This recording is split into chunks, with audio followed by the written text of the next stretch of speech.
नमस्कार मंडळी. आता सध्याचा हा शेवरीचा सीझन आहे, त्यामुळे शेवरीचा कापूस सुद्धा आपल्यावरती वर्षाव करणार आहे, खास अलकाताईसाठी. कार्यक्रमाची आपण सुरुवात करूया. जय शारदे वागीश्वरी, जय शारदे वागीश्वरी, विधि कन्यके विद्याधरी, वागीश्वरी वागीश्वरी, जय शारदे वागीश्वरी. मंडळी, सर्वसाधारणपणे आपण कार्यक्रमाची सुरुवात ही गणेश वंदनेने करतो, पण आजचा आपला कार्यक्रम हा थोडासा वेगळा आहे. आपल्या सगळ्यांची प्रिय आजची आपली उत्सव मूर्ती अलकाताई सौ अलका काटदरे हिच्या पहिल्या कविता संग्रहाचं आज प्रकाशन आहे. आणि आपल्याकडे इथे समोर मंडळी सगळी जी जमलेली आहेत ती देखील थोड्याफार प्रमाणात शारदेच्या प्रांगणात विहार करणारी आहेत. म्हणून आपली आजची सुरुवात ही शारदास्तवनाने. अलकाताईला आपण सगळेजण ओळखतात, जे नाही ओळखत त्यांची ओळख ही आपल्या पुढच्या कार्यक्रमामध्ये तिच्या कवितांमधनं आणि तिच्याबद्दल जे बोललं जाणार आहे त्याच्यातनं होणारच आहे. तर आजच्या कार्यक्रमातल्या मान्यवरांना मी स्टेजवरती बोलावते. सगळ्यात प्रथम मी बोलावते श्रीमती मधुवंती पेठे. मधुवंतीताई, आपण वरती यावं. अलकाताई, आता खरं त्यांच्यासमोर मी गाणं म्हणायचं धाडस केलं, पण ते शारदेसाठी, त्यामुळे गोड बांधून घ्या. कारण त्या स्वतः संगीत विशारद आहेत, तसंच स मधुरा संगीत विद्यालयाच्या संस्थापिका आहेत, संगीत दिग्दर्शिका तसंच संगीत विषयक लेखिका आहेत. आणि आपल्या आजच्या पुस्तक प्रकाशनासाठी आपल्याला अतिशय सुयोग्य अशा कवितेच्या जाणकार व्यक्ती लाभल्या आहेत. त्याच्यानंतर मी इथे बोलावते श्री प्रसाद आठले यांना. पार्लेकरांना प्रसाद आठले यांची ओळख करून द्यायलाच नको.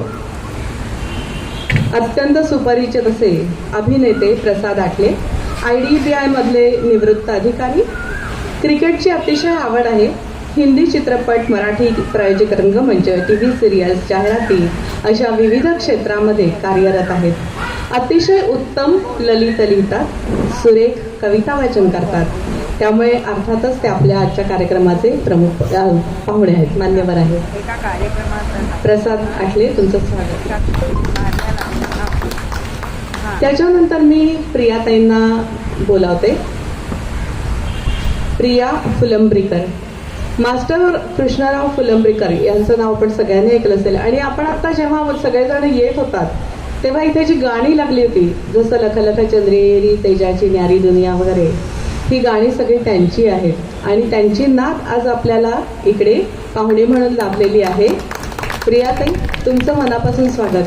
आणि त्यांची ओळख एवढीच नाहीये, त्यांची ओळख स्वतःची.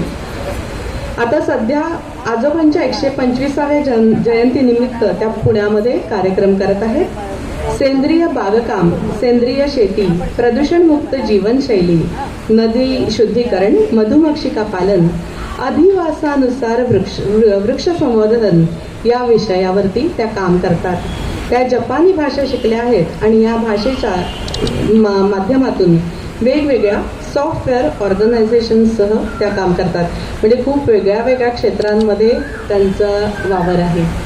त्यामुळे आजच्या कार्यक्रमासाठी त्या देखील अतिशय उत्कृष्ट अशा व्यक्ती आहेत. आणि मी आता बोलवते डॉक्टर शेखर आंबर्डेकर यांना. आपणच ते.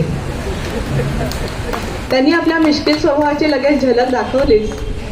त्यामुळे डॉक्टरांच्या बद्दल म्हणताना असं म्हणतात की पेशंट जेव्हा डॉक्टरांकडे येतो ना, तेव्हा त्यांना बघूनच तो अर्धा बरा होतो. विले पार्ल्यातले सुप्रसिद्ध हृदयरोग तज्ज्ञ डॉक्टर शेखर आंबर्डेकर. आज ते इथे हृदयरोग तज्ज्ञ आहेत म्हणून त्यांना आपण बोलावलेलं नाही, ते स्वतः अतिशय उत्तम लेखक आहेत, कलाकार आहेत, कविता आणि गाणं यांचे जाणकार आहेत. अत्यंत मिश्किल उत्साही व्यक्तिमत्व, असं व्यक्तिमत्व आज आपल्याला लाभलंय, याबद्दल आपण खरंच त्यांचे आभारी आहोत.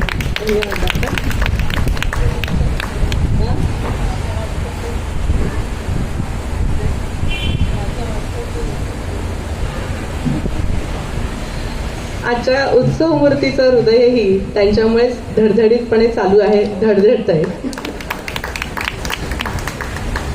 आता मी मधुवंती ताईंना विनंती करते की त्यांनी आजच्या कार्यक्रमाचं दीपप्रज्वलन करावं.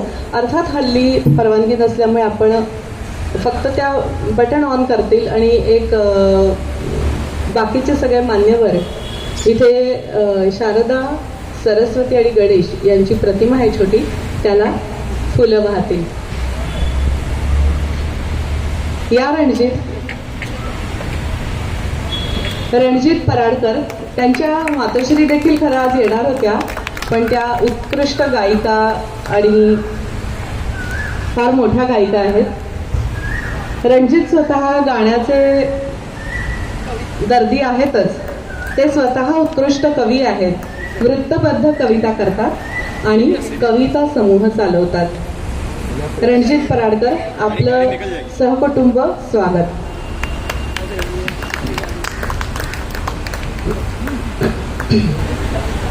मान्यवरांना विनंती आहे त्यांनी पुन्हा येऊन आपल्या जागेवर बसावं. आता सर्वसाधारणपणे कार्यक्रमामध्ये भाषण असतात. आपला हा कार्यक्रमच वेगळा आहे, त्यामुळे आपण भाषण वगैरे काही घेणार नाही आहोत. ओळख तर मी सगळ्यांची करून दिलेली आहे. मी मधुवंती ताईंना विनंती करते की त्यांनी माईक तुमच्यासमोर ठेवलेला आहे, त्यांनी अलकाताईबद्दल 2 शब्द बोलावेत आणि अलकाताईच्या त्यांना आवडलेल्या एखाद्या कवितेचं वाचन करावं आणि ती कविता त्यांना का आवडली हेही त्यांनी विशद करावं. मधुवंती पेठे यांच्या हस्ते आपण पुस्तकाचं प्रकाशन करूया.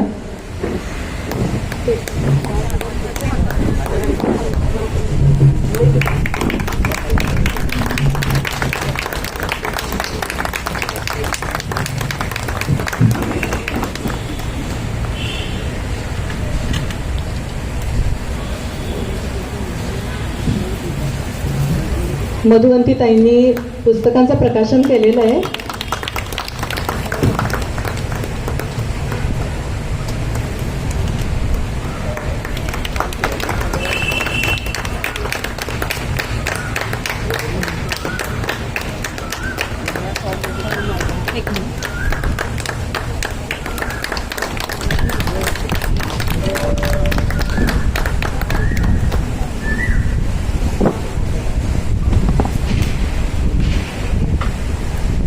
अलकाताई, तुझं अभिनंदन.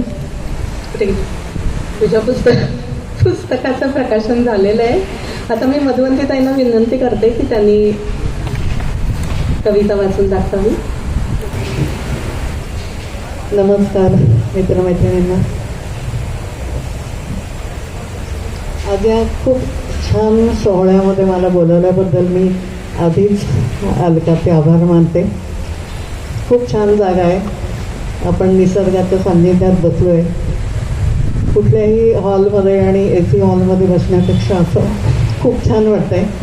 आणि जी उत्सव मूर्ती आज आपल्याबरोबर आहे अलकाताई, तिचे जिवलग सगळे इथे कौतुकाने आलेत. हे या सोहळ्याचं वैशिष्ट्य मी सांगेन. अलकाची माझी तशी ओळख नाही, पण तिने मला जेव्हा सांगितलं की माझ्या कवितेच्या पुस्तकासाठी प्रस्तावना द्या आणि या सोहळ्याला या, तसं मी जेव्हा तिच्या कविता वाचत गेले त्यातून मला तिची ओळख झाली. आणि कुठल्याही कलाकृतीमध्ये ती ज्याने निर्माण केली त्याचं व्यक्तिमत्व हे आपल्याला दिसतं. आपल्या मनातले भाव, भावना, विचार हे जसे आपण कधी लेखातून, कधी कवितेतून, कधी गाण्यातून, कधी नृत्यातून वेगवेगळ्या कलांच्या माध्यमातून आपण आपल्या मनातले भाव व्यक्त करत असतो. त्यामुळे अलकाचं व्यक्तिमत्व तिच्या कवितेतून मला उलगडलं आणि अजिबात ओळख नसताना सुद्धा ती माझ्या ओळखीची झाली. सगळ्यात मला एक वैशिष्ट्य तिथं जाणवलं असं की आपल्या पिढीचे ते सगळे गृहिणी सगळ्या जास्त त्या घर संसार करिअर या सगळ्याचं समतोल साधून आपापली कला जोपासत असतात. त्यामुळे मला हे तिचं वैशिष्ट्य जाणवलं तिच्या व्यक्तिमत्वातलं की ती एक गृहिणी आहे. ती घरात सगळ्यांना सांभाळून संसारात करते आहे, पण स्वतःचे विचार स्वतःचं व्यक्तिमत्व तिने जपलं आहे. मी जी कविता निवडली आहे त्यात मला सगळ्या कविता वेगवेगळ्या विषयांवरच्या आहेत, पण मला जी भावली पदर म्हणून कविता आहे ती मी वाचून दाखवते. आणि मला जे काही म्हणायचं आहे आत्ता मी म्हटलं तिचं वैशिष्ट्य त्याच्यात स्वभावाचं तिच्या व्यक्तिमत्वाचं दिसतं मला, ती मी आपल्यापुढे वाचून दाखवते. कवितेचं नाव आहे पदर. पदर माझा भला मोठा, पदर माझा भला मोठा, चुका सर्व घेतसे पोटा. पदर माझा भला मोठा, चुका सर्व घेतसे पोटा. स्वतःच्या दुसऱ्याच्या कळत नकळत झालेल्या न झालेल्या मोजमाप नाही त्यास. पदराला माझ्या भली मोठी नक्षी, पदराला माझ्या भली मोठी नक्षी, अस्मितेची जाणीवेची. जरी कर्तव्य दक्षतेची, दया क्षमा शांतीची. पदर उडू दिला नाही वाऱ्यावर, पदर उडू दिला नाही वाऱ्यावर, पदर पसरला नाही कोणासमोर. पदर तोकडा नाही पडला आजवर, पदराला माझ्या अजून पदर. खूप सुंदर कविता. आणि मी जे म्हटलं की तिच्या प्रत्येक ओळीमध्ये तिचं व्यक्तिमत्व दिसतंय आपल्याला, त्यामुळे तुम्ही सगळे सुधारणं रसिक आहात, फार काही उलगडून सांगायला नको. त्यामुळे तिच्या वेगवेगळ्या विषयांवरच्या कविता या मला भावल्या आणि मला खूप आनंद झाला येण्यामध्ये इकडे आज. एक माझं वैयक्तिक मत म्हणून फक्त मी एक विचार माझे मांडते की आपण पूर्वीच्या कविता ज्या वाचत होतो छंदबद्ध कविता, त्याच्यानंतर मुक्त छंदातल्या कविता आल्या. हल्ली खूप सगळेजण लिहितात, व्यक्त व्हायला शिकले सगळे, तर ते व्यक्त होत असताना थोडंसं कुठेतरी गद्य आणि पद्य ह्यातली सीमारेषा थोडी पुसट होत गेली असं मला वाटतं. की विचार खूप चांगले मांडलेले असतात, पण काव्य म्हणजे ते त्याला आपण पद्य म्हणतो आणि गद्य म्हणजे एखादा विषय तुम्ही निबंधात्मधनं लिहिणं आणि तोच काव्यात्मक करणं, याच्यासाठी थोडा प्रत्येकाने अभ्यास असावा. आणि कवितेमध्ये शब्द हे मोत्यासारखे वेचून घ्यावे लागतात आणि कमीत कमी शब्दात जास्तीत जास्त अर्थ सांगणारे शब्द असले तर ती कविता पद्य ह्या प्रकाराची जास्त नातं सांगते असं मला वाटतं. तरी पण अलकाचा हा पहिलाच प्रयत्न आहे. खूप सुंदर कविता आहेत, मला वाटतं 100 कविता आहेत, जास्तच आहेत त्याच्यामध्ये. त्यामुळे तुम्ही जेव्हा वाचाल तेव्हा तुम्हाला कळेल की विषयांची विविधता त्याच्यामध्ये खूप आहे. त्यामुळे तिच्या छान पहिल्या पुस्तकाचं प्रकाशन झालं त्याबद्दल तिचं मी अभिनंदन करते. आणि एक खूप काहीही माहीत नसताना एक खूप छान योग असा आला. प्रियाताईचा माझा कधीच परिचय नव्हता, पण फुलंब्रीकर हे आडनाव माझ्या हृदयाच्या जवळ आहे, कारण तिच्या आजोबांशी माझ्या वडिलांचं नातं आहे. माझे वडील AP नारायणगावकर हे मास्तर कृष्णरावांचे शिष्य. आज खूप मोठा योग आहे हा. आणि त्यामुळे मला आज खूप अचानक त्या भेटल्या आणि मलाही खूप छान एक योग वाटला आज मला की त्या निमित्ताने तिच्याशी माझा परिचय झाला. तसंच मंगलाताई आज समोर आहेत, त्यांची माझी पण अशीच वेगवेगळ्या ठिकाणी भेट होत असते. तर तुम्हाला युनिव्हर्सिटीमध्ये आठवत असेल, आपण जागतिक स्त्री लेखिका परिषद होती आणि सगळ्या जगातल्या वेगवेगळ्या लेखिका आल्या होत्या आणि तिथे यांनी फार मोठं काम केलं होतं ते संघटनात्मक. तिथे माझ्या नाटकाचं, मी लिहिलेल्या नाटकाचं नाट्यवाचन सूर माझ्यासोबती याचं झालं होतं आणि तो एक सुंदर अनुभव तुमच्यामुळे मला मिळाला होता. त्यामुळे आज खूप छान सगळे रसिक इथे आहेत आणि मला आज या सोहळ्यात सहभागी केलं याचा मला खूप आनंद होतो. धन्यवाद. धन्यवाद भगवंतीताई, तुम्ही आवर्जून आलात, आम्ही आपले आभारी आहोत.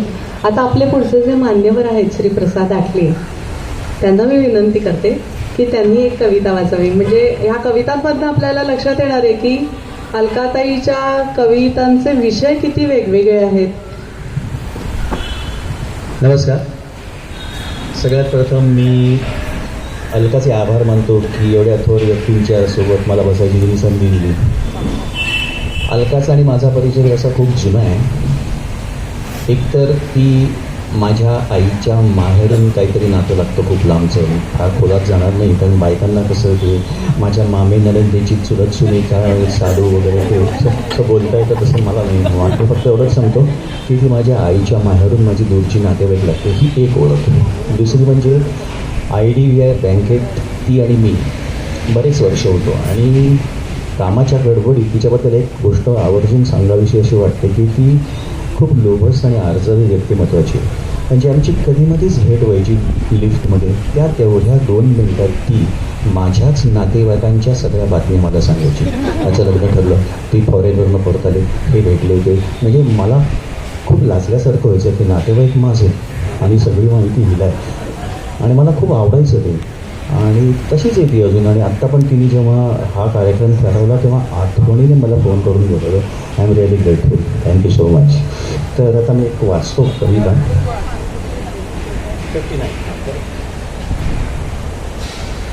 आणि तिच्या कविता मी सगळ्या वाचल्या नाहीत, पण ज्या काही वाचल्या त्याच्यामध्ये हे जे तिचं व्यक्तिमत्व आहे, जसं मधुवंतीबाई साहेबांनी सांगितलं की व्यवस्थित तिचं व्यक्तिमत्वच त्याच्यात येतं. म्हणजे तिच्यात जी वॉर्म, म्हणजे जी आपुलकी, जी लोकांची कदर आणि जो गोड स्वभाव आहे तो प्रत्येक ठिकाणी दिसून येतो आणि सेन्सिटिव्हिटी.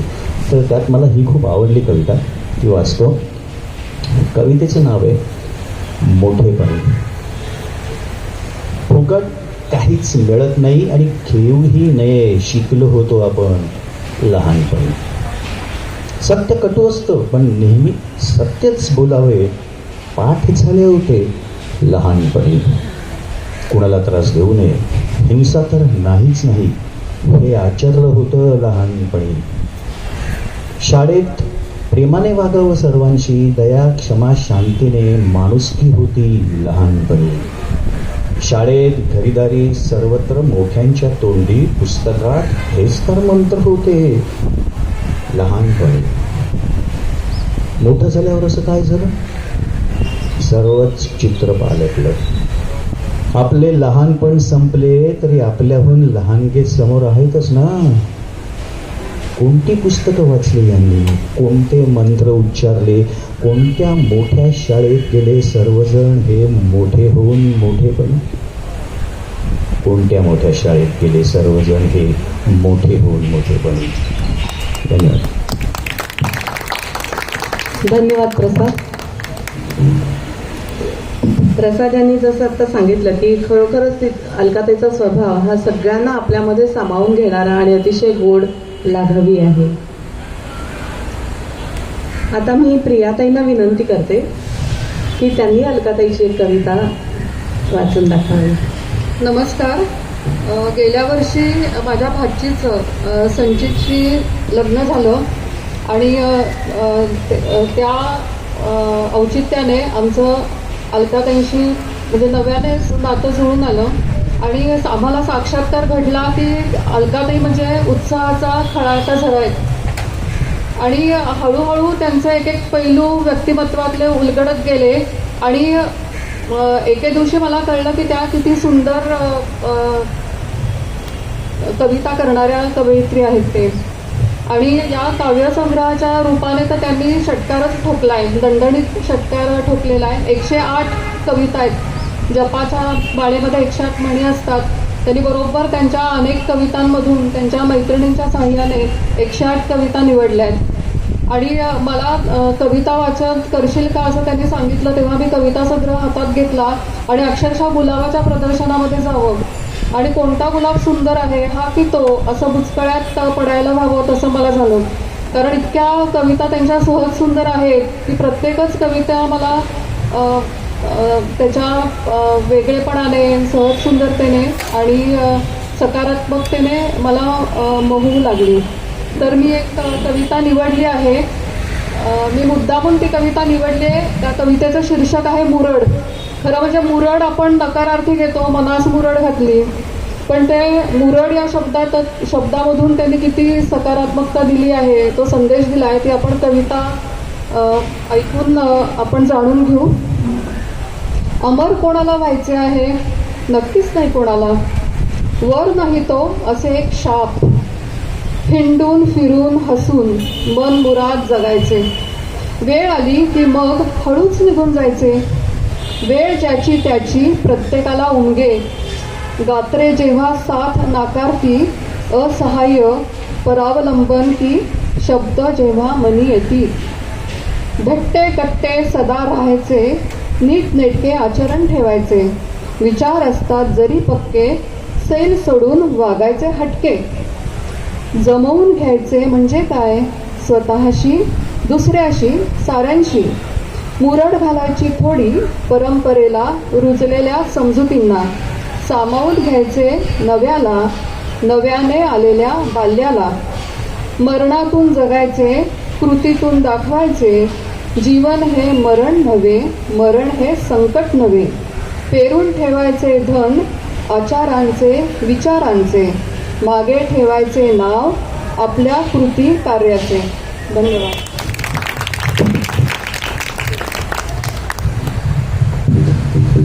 आता मी डॉक्टर शेखर आंबर्डेकरांना सांगते, विनंती करते की त्यांनी एक कविता वाचावी. अलकाताईने मी जसं म्हटलं की इतक्या विविध विषयांवरच्या कविता लिहिलेल्या आहेत, तर डॉक्टरांनी निवडलेली जी कविता आहे ती पूर्णपणे वेगळीच आहे. नमस्कार. तुम्हाला माहितीच आहे की मी हा मनुष्य इकडे कशाला बसलाय असा प्रश्न तुमच्या मनात सगळ्यांचा येईल, पण मी आपल्या सगळ्यांचा एक प्रतिनिधी म्हणून बसलेलो आहे. की म्हणजे आपण सगळे कवितेचे रसिक तरी असतो आणि तसे आपण आहोत आणि तसा मी पण आहे आणि त्या नात्याने इथं मला बसायला आनंद झाला. बाकी ही सगळी जी मांदियाळी आहे त्याच्यामध्ये बसणारा मनुष्य असं मी नाही, पण इथं बसायला मला आनंद आहे. यांच्या कुठलाही कवी म्हणजे कसं असतो बघा, की कविता म्हणजे आपलं काहीतरी फक्तच पानं फुलं असं करणारा नाही, माणसांच्या भावना जाणू शकणारा, सगळ्यांच्या भावना जाणू शकणारा, आणि ते त्याच्या काव्यातून आपल्याला पुष्कळ वेळा बघायला मिळत असतं. आणि जी मी अगदी सहजतेनं म्हणून अशी उघडून एक कविता घेतली आणि मला त्याची ते जाणवलं की आपण बघा निरनिराळी माणसं समाजासाठी खूप मोठं काम करतात आणि ती जातात, मग आपण त्यांना एखाद्या छोट्याशा स्मारकात बंदिस्त करून टाकतो आणि बस झालं. त्याच्या मनात ते काय असतं, ते काहीतरी त्याच्यासाठी केलेलं असतं का हो? तर त्याच्या या भावना थोड्याशा या कवितेतून मला दिसल्या. कवितेचं नाव आहे हुतात्मा. हुतात्मा. एवढ्या मोठ्या नकाशावरचा एक लहानसा ठिपका, एवढ्या मोठ्या नकाशावरचा एक लहानसा ठिपका, अशिक्षित, अप्रगत, अनादी काळातला. वाढता वाढता शिकला, सवरला आणि मोठा झाला. एवढा की साऱ्या जगाचेच नव्हे तर आतंकवाद्यांचेही लक्ष बनला. अशा या भूमीवर मी कधी झालो जर हुतात्मा, अशा या भूमीवर मी कधी झालो जर हुतात्मा, बळी पडून या ना त्या कारणाशी, तर फिरू दे नको माझा आत्मा माझ्याच एका पुतळ्याशी. मला नको एखाद्या शहराचे नाव, मला नको एखाद्या शहराचे नाव वा एखादा रस्ता किंवा एखादा चौक. नकोत मजला तुमची स्तुतिस्तुमने, नकोत मला तुमची स्तुतिस्तुमने, नकोत रुबाब, नको तो दरारा. द्या मजला एक कोपरा, द्या मजला एक कोपरा, मनातील तुमच्या फक्त एक कोपरा. होऊन जाईन कायमच आम्ही तुमच्या भावनांचा सोयरा. किती सुंदर कविता आहे. हे किती वेगवेगळ्या पद्धतीने तिने विचार केलेले आहेत. अशाच तिच्या देशभक्तीपर किंवा अशाही बऱ्याच कविता आहेत, पण आजच्या आपल्याकडे वेळेचा खूप कमी वेळ हातामध्ये आहे, त्यामुळे आपण सगळ्या कविता घेऊ नाही शकत आहोत. या मान्यवरांनी आज इथे कविता आपल्याला वाचून दाखवल्या, एक थोडीशी सुरुवात केली, त्यासाठी आम्ही त्यांचे मनापासून आभारी आहोत. अलकाताई प्रत्येक मान्यवरांना एक फुलना फुलाची पाकळी वगैरे आपण म्हणतो, आम्ही अख्खं झाडच देतोय. मधुवंतीताई,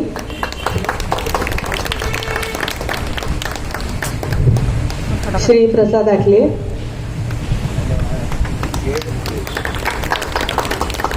प्रियाताई,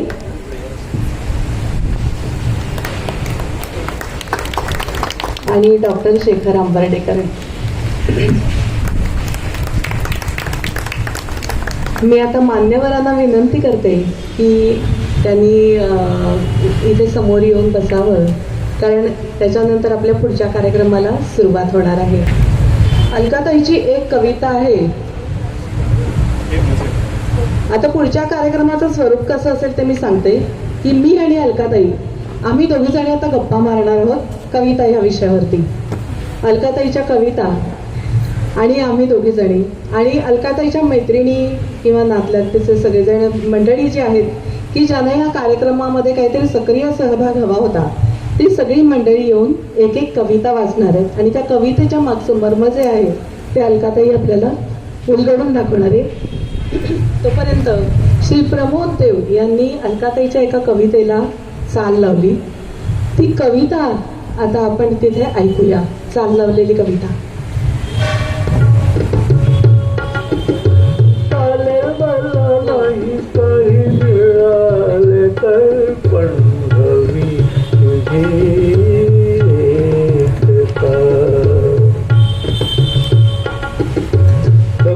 लपी खेळायला इथून तिथून धावायला, मज्जा गायला, मस्ती करायला, करू आपण पूजाची बारवी तुझी एकता.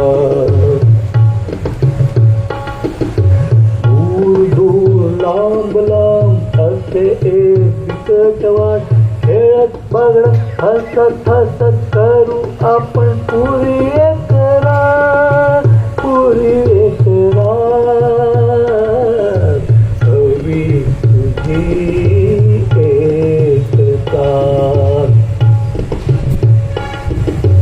आज इथे उद्या कुठे काय कसे सारे वाट, करी राहू आपण एकता, करू एक उद्याची बात, उद्याची बात, हवी तुझी एकता. मन माझे श्वास तुझा, डोळे माझे स्वप्न तुझे, करू आपण दोघे बात, आजवर करू उद्याची बात, उद्याची बात, हवी तुझी एकता. हसू आपले कायम राही, दुःख सारे घडून जाय, करू आपण फुलांची रात, तुझी मला हवी सदाची साथ, हवी तुझी एकता. आजचा हा कार्यक्रम जो आहे हा कार्यक्रम ज्या व्यक्तींमुळे मुख्य उभा राहिला आहे त्यातली सगळ्यात पहिली महत्त्वाची व्यक्ती अलकाताई तर आहेच आहे, पण तिच्या 2 गोड मैत्रिणी आहेत, स्नेहा आणि मेधा. या 2 मैत्रिणींनी आपल्या मैत्रिणीसाठी मनावर घेऊन हा आजचा कार्यक्रम पूर्ण उभा केलेला आहे. तिच्या मागे लागून पुस्तक तिचं तयार करणं आणि त्याचा हा प्रकाशन समारंभ, हे तिचा इतका भिडस्त स्वभाव आहे. नको ग, हे असं नको ग, अगं नको ग, कशाला एवढं, असं सगळं तिचं ऐकून तिला तर थांब ग वगैरे म्हणून हे सगळं पुढचं अरेंज करणं, हे सगळं त्या दोघींचं काम आहे. त्यामुळे मी स्नेहाला आणि मेधा दोघीजणी यामागचं आपलं मनोगत व्यक्त करणार आहे. तर मी स्नेहाला पहिली विनंती करते की तू अलकाताईची ओळख करून दे. म्हणजे आपल्याला सगळ्यांना आहेच, पण जे काही पार्लेकर खास कवितेच्या कार्यक्रमांसाठी आलेले आहेत त्यांच्यासाठी सुद्धा ही एक ओळख आहे. नमस्कार, मी तुम्हाला कळलंच असेल अलकाची मैत्रीण स्नेहा. अलकाची थोडक्यात ओळख करून देते जशी आम्हाला अलका कळली त्याप्रमाणे. घरातील आदर्शवादी, विकसनशील, उत्तम सुसंस्कार आणि आजूबाजूचे सामाजिक तसेच शैक्षणिक भारावलेले वातावरण अलकाला तिच्या संस्कारक्षम वयापासून लाभले. आई वडिलांकडून मेहनत, सहिष्णुता, हसतमुख आणि परोपकारी वृत्ती याचे बाळकडू होतच. साने गुरुजींच्या कथामालेमुळे संस्कार अजूनच दृढ झाले. सर्वांच्या अपेक्षा एकाच वेळी पुऱ्या करता येत नाही याचे तिला भान आहे, पण खेद मात्र नाही, कारण आपल्याला एकाच वेळी सर्व साध्य होत नाही. तसेच अट्टहासाने काही करावे असेही तिला वाटत नाही. जमेल तेवढं आनंदात राहून समोरच्यालाही आनंदी ठेवणं एवढीच तिच्या मनाची धारणा आहे. जग सुखी तर आपण सुखी. प्रत्येकाने खारीचा वाटा उचलला तर सर्वत्र सुख शांती नांदेल असेही तिला वाटते. आणि या भावनेतूनच शालेय जीवनापासून ती जमेल तसे कवितेच्या माध्यमातून व्यक्त होत आहे. तिच्या कविता प्रामुख्याने मुक्त छंदातील आहेत. ह्या मुसाफिरी दरम्यान तिने काही वर्षापूर्वी मायबोली या संकेतस्थळावर वावर केला. गझल कार्यशाळा, प्राथमिक अभ्यास वर्गात सहभाग घेतला. मराठी कविता समूह, आमंत्रित कविता समूह यांचं सभासदत्व घेतलं आणि त्यात लेखन सुद्धा केलं.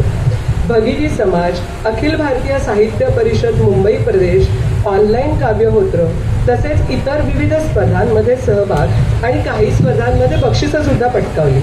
आकाशवाणीवर काही वर्षापूर्वी पावसावरील कविता हा कार्यक्रम झाला होता. त्यात तिला तिच्या कविता सादर करण्याची संधी मिळाली. तसेच काही काव्य स्पर्धांचे परीक्षण सुद्धा तिने केले. वैचारिक साहित्यिक आदानप्रदान करण्याची आवड आणि आपण समाजाचे उत्तरदायित्व मांडण्याच्या विचारातून काही सेवाभावी संस्थांचे सदासदत्व व काही सामाजिक उपक्रमांमध्ये सहभाग. अर्थात तिच्या मते हा तिचा खारीचा वाटाच. प्रसव हा तिचा काव्यसंग्रह, हे 2 ब्लॉग्स व इतर लेखनाचं संकलन आहे. ही जस्ट सुरुवात आहे अलका. असेच अनेक प्रकाशनाचे कार्यक्रम आम्हाला करायची संधी मिळू दे अशी मी देवाकडे प्रार्थना करते. तथास्तु. आता मी अलकाताईच्या बहिणींना विनंती करते की आपल्याकडे एक म्हणायची पद्धत आहे, घरचा आहे, की जो खूप मानाचा असतो. तर अलकाताईच्या बहिणी अलकाताईचं कौतुक करतायत. अलकाताईच्या बहिणींकडनं अलकाताईचं कौतुक.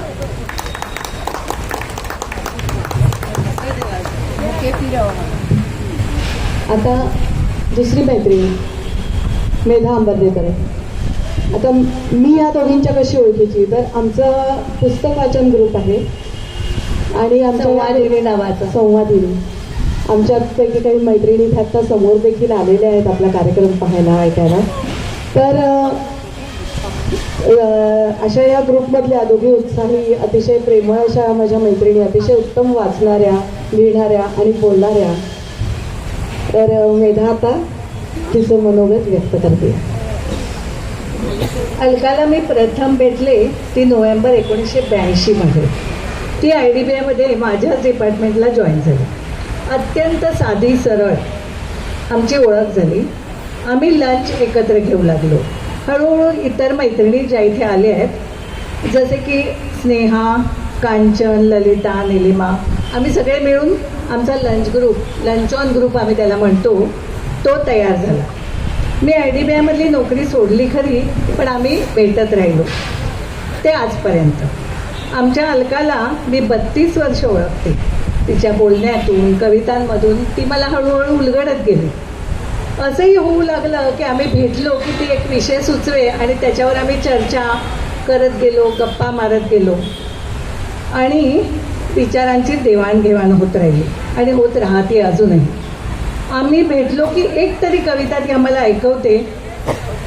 तिची सर्जनशीलता फारच भावते. तिची कविता आपल्याला जगायला देखील शिकवते, मन हळवं करून सोडते. ऐका हं. पाहत होते ओळखीचे, भेटते का कुणी कुठे. पाहता पाहता चालत आले, धुकेच दिसले चोहीकडे. मी आहे ना इथे, कुणी हुंकारले, मनच ते मला समजले. अशा हळुवार कविता ती लिहिते बरं का. तिच्या कविता तिने जपून ठेवल्यात ना असं मी तिला सारखी विचारत असते आणि तिचं उत्तर ठरलेलं फेसबुक आणि ब्लॉगवर आहे. मी तिला सांगितलं की तुझ्या 60व्या वाढदिवशी आपण कवितांचं पुस्तक प्रकाशित करू, पण ते ती उडवूनच लावत असे. तिचं आपलं ठरलेलं उत्तर फेसबुकवर ब्लॉगवर आहेत की कविता. मी आपल्या आधीच्या जमान्यातली पुस्तक हातात घेऊन वाचण्यात मला खूप आनंद वाटतो. पण आता मात्र अलकाने मनावर घेतलं आणि तिच्या कवितांचं पुस्तक तयार झालं. लंच ऑन ग्रुपसाठी ही अत्यंत आनंदाची गोष्ट आहे.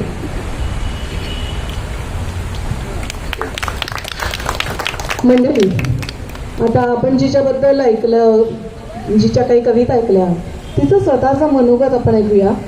एकीकडे पण्याचा आस्वाद घ्या आणि पण्याचा आस्वाद घेता घेता अरे कुठे गेलं सँडी. ग्रीन प्लॅटरतर्फे आपल्याला हे पन्हं देण्यात आलं होतं. तर तू सुरुवात कर.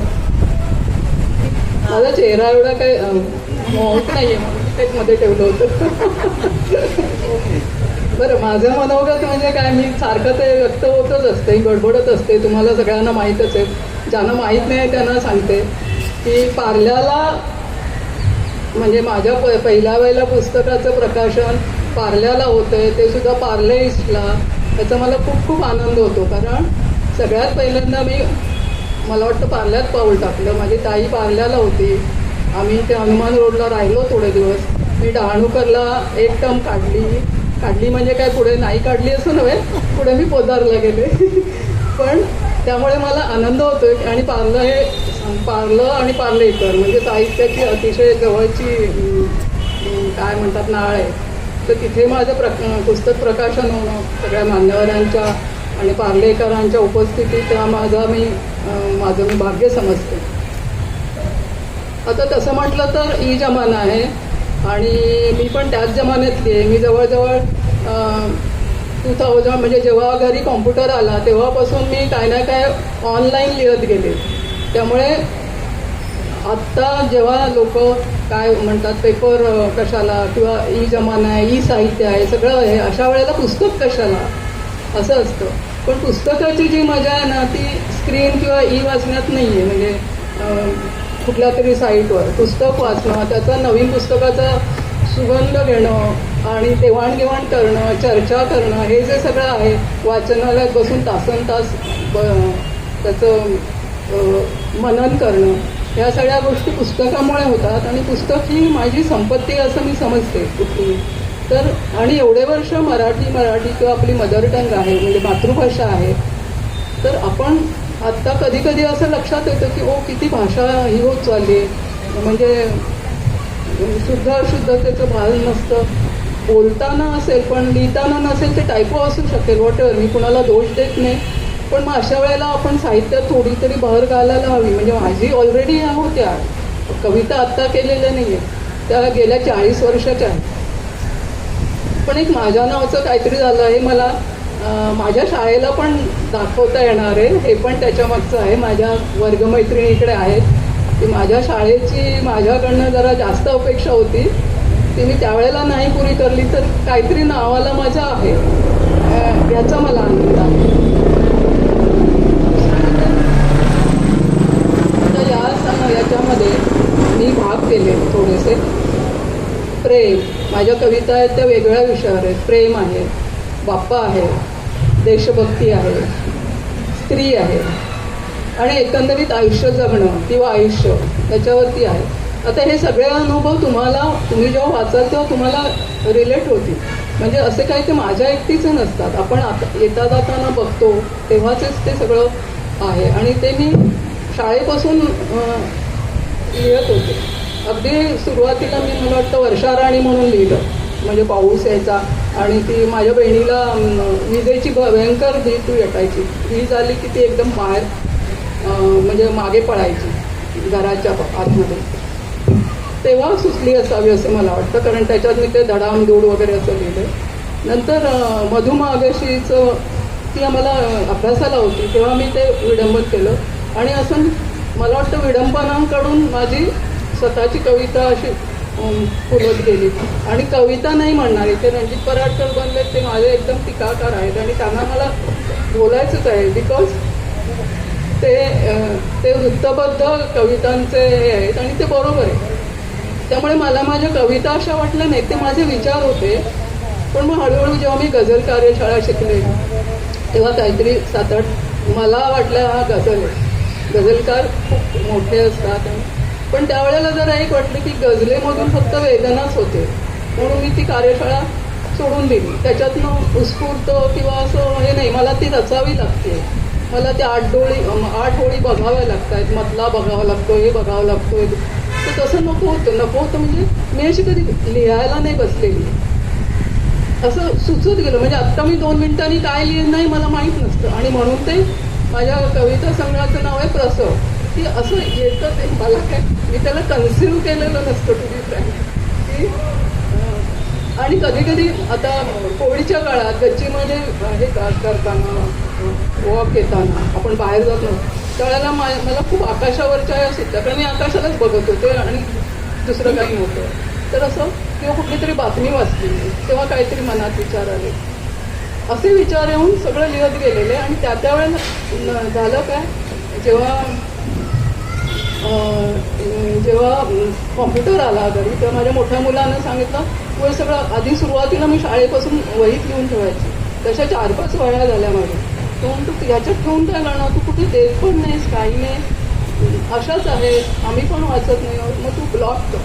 म्हणून त्याने मला ब्लॉगची ओळख करून दिली आणि मग मी ब्लॉगवरती लिहत गेले. असं मग काहीतरी आपलं आहे म्हणून मी तिथे व्यक्त होत गेले. आणि ठीक आहे माझं रेकॉर्ड आहे की मी मैदाला नेहमी सांगायचे अगं आहेत तिकडे कुठे ते. पण या पुस्तकाच्या याच्यामुळे काय झालं की संकलन झालं सगळ्यांचं. मी तिला म्हणायचं ओ माय गॉड मी कुठून शोधू, कुठे कुठे आहेत मला पण माहीत नाही. पण त्याचं या सगळं फक्त 1 महिन्यात शोधल्या कुठल्या आहेत त्या, कारण वह्यामध्ये होत्या त्या वेगळ्या. पण नंतर सगळं माझं. आणि नॉर्मली अनुश्री म्हणत होती की समोर काहीतरी ठेवून आपण वाचतो म्हणजे प्रकाशनावर, पण माझं सगळं याच्यात आहे. आणि ते मोबाईल असल्यामुळेच मला शक्य झालं की माझ्या मनात विचारायला मी काहीतरी कल्पना आली. कधीतरी मी प्रेषितला पण सांगायचे प्रेषित हा शब्द लक्षात ठेवा, म्हणजे त्याच्यावरून मला काहीतरी सुचलेलं असायचं आणि मग ती मी हे करायचं. कारण ती जर कल्पना निघून गेली ना तर मला दुसऱ्या दिवशी पण आठवायची नाही की काय कल्पना आहे. अलकाताई, हां आता आपण थोडं प्रश्नोत्तर स्वरूपात बोलूया. ओके. हां, तुझी सगळ्यात जास्त मला आवडलेली आणि खूप पॉझिटिव्ह अशी एक कविता आहे जी मी तुला म्हटलं, एक प्रवास. हो, प्रवास कुणाला आवडत नाही. आपण कितीतरी प्रवास करत असतो, आपल्या आयुष्याचा प्रवास असतो, एकीकडे आपल्या मनाचा प्रवास करत असतो. अशा वेगवेगळ्या प्रवासांवरची एक प्रसन्न कविता अलकाताईने केलेली आहे. त्याच्याबद्दल तू सांगशील थोडंसं आणि मग ती कविता मी वाचून दाखवेन. हा प्रवास सुंदर. हां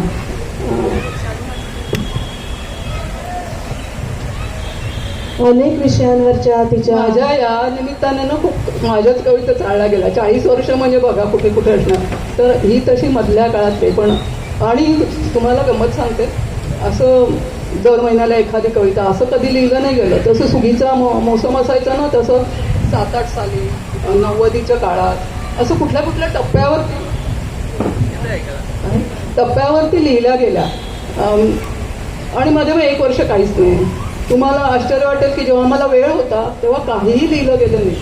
so when you are more busy त्यावेळेला तुमचं मन एकदम असं टची असतं आणि संवेदना अशा ह्या झालेल्या असतात, नाजूक झालेलं असतं आणि तेव्हा तुम्हाला सगळं जाणवतं आणि म्हणून तुम्ही ते लिहून म्हणजे तुम्हाला त्या कविता उतरतात. हे सगळ्या कवी लोकांना इतकं कळतच असेल.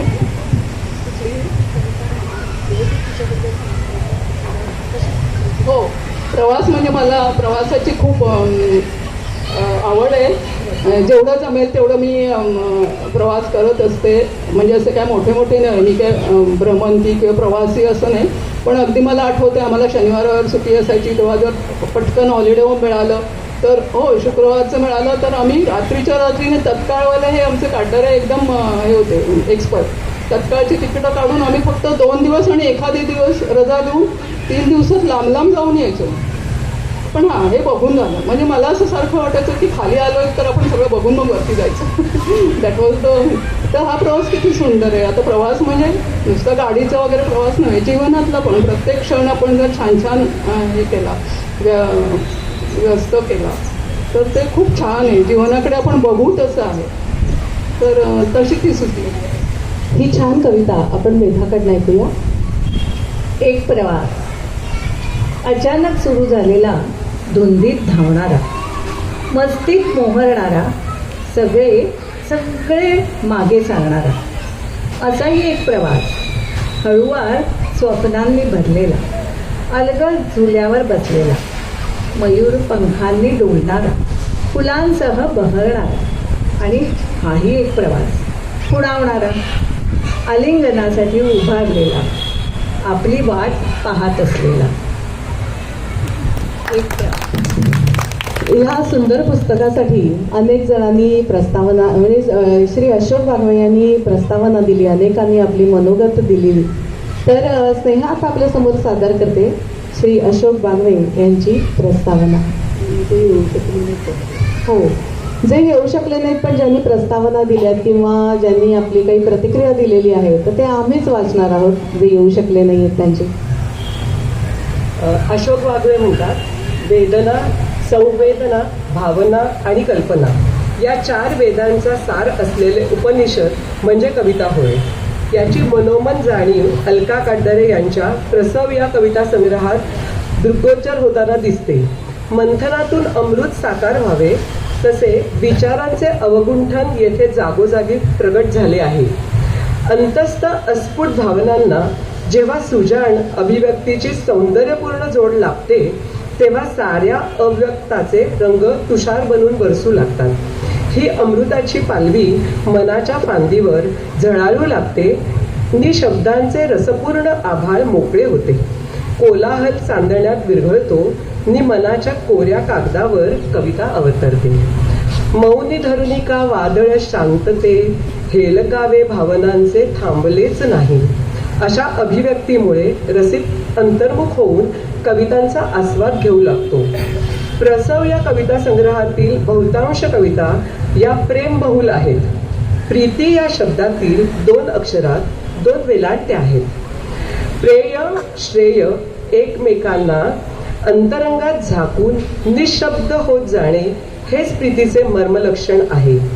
निशब्दाला शब्दाकार देणे हेच तर साहित्याचे सृजन असते. याचे सचेतन भान येणे हा या कविता संग्रहाचा स्वभाव आहे. निशब्द जेव्हा बोलू लागतो तेव्हा शब्दाविण संवादिजे हे गारुड आपोआपच घडू लागते. प्रेम तुझे माझे वरसे धरतीच्या अंगणी, आसमंत हर्षित होई दिशा दिशा उजळून. दुस्सह प्रेमस वंचित जगणे स्वीकारायचे की पुनर्भेटीच्या वरदानाची आस बाळगायची हा विकल्प व्यक्तीसमोर उभा ठाकतो. त्यावेळी प्रश्नांचे मोहोळ भोवती घोंगावते. व्यवहार्य दुनियेत प्रत्येक प्रश्नाला उत्तर सापडू शकते, परंतु प्रीतीच्या मुलखात अनुत्तरित प्रश्नांचेच शासन असते. याचा अंतस्थ स्थल या कविता संग्रहाच्या अवकाशात सतत होत राहतो.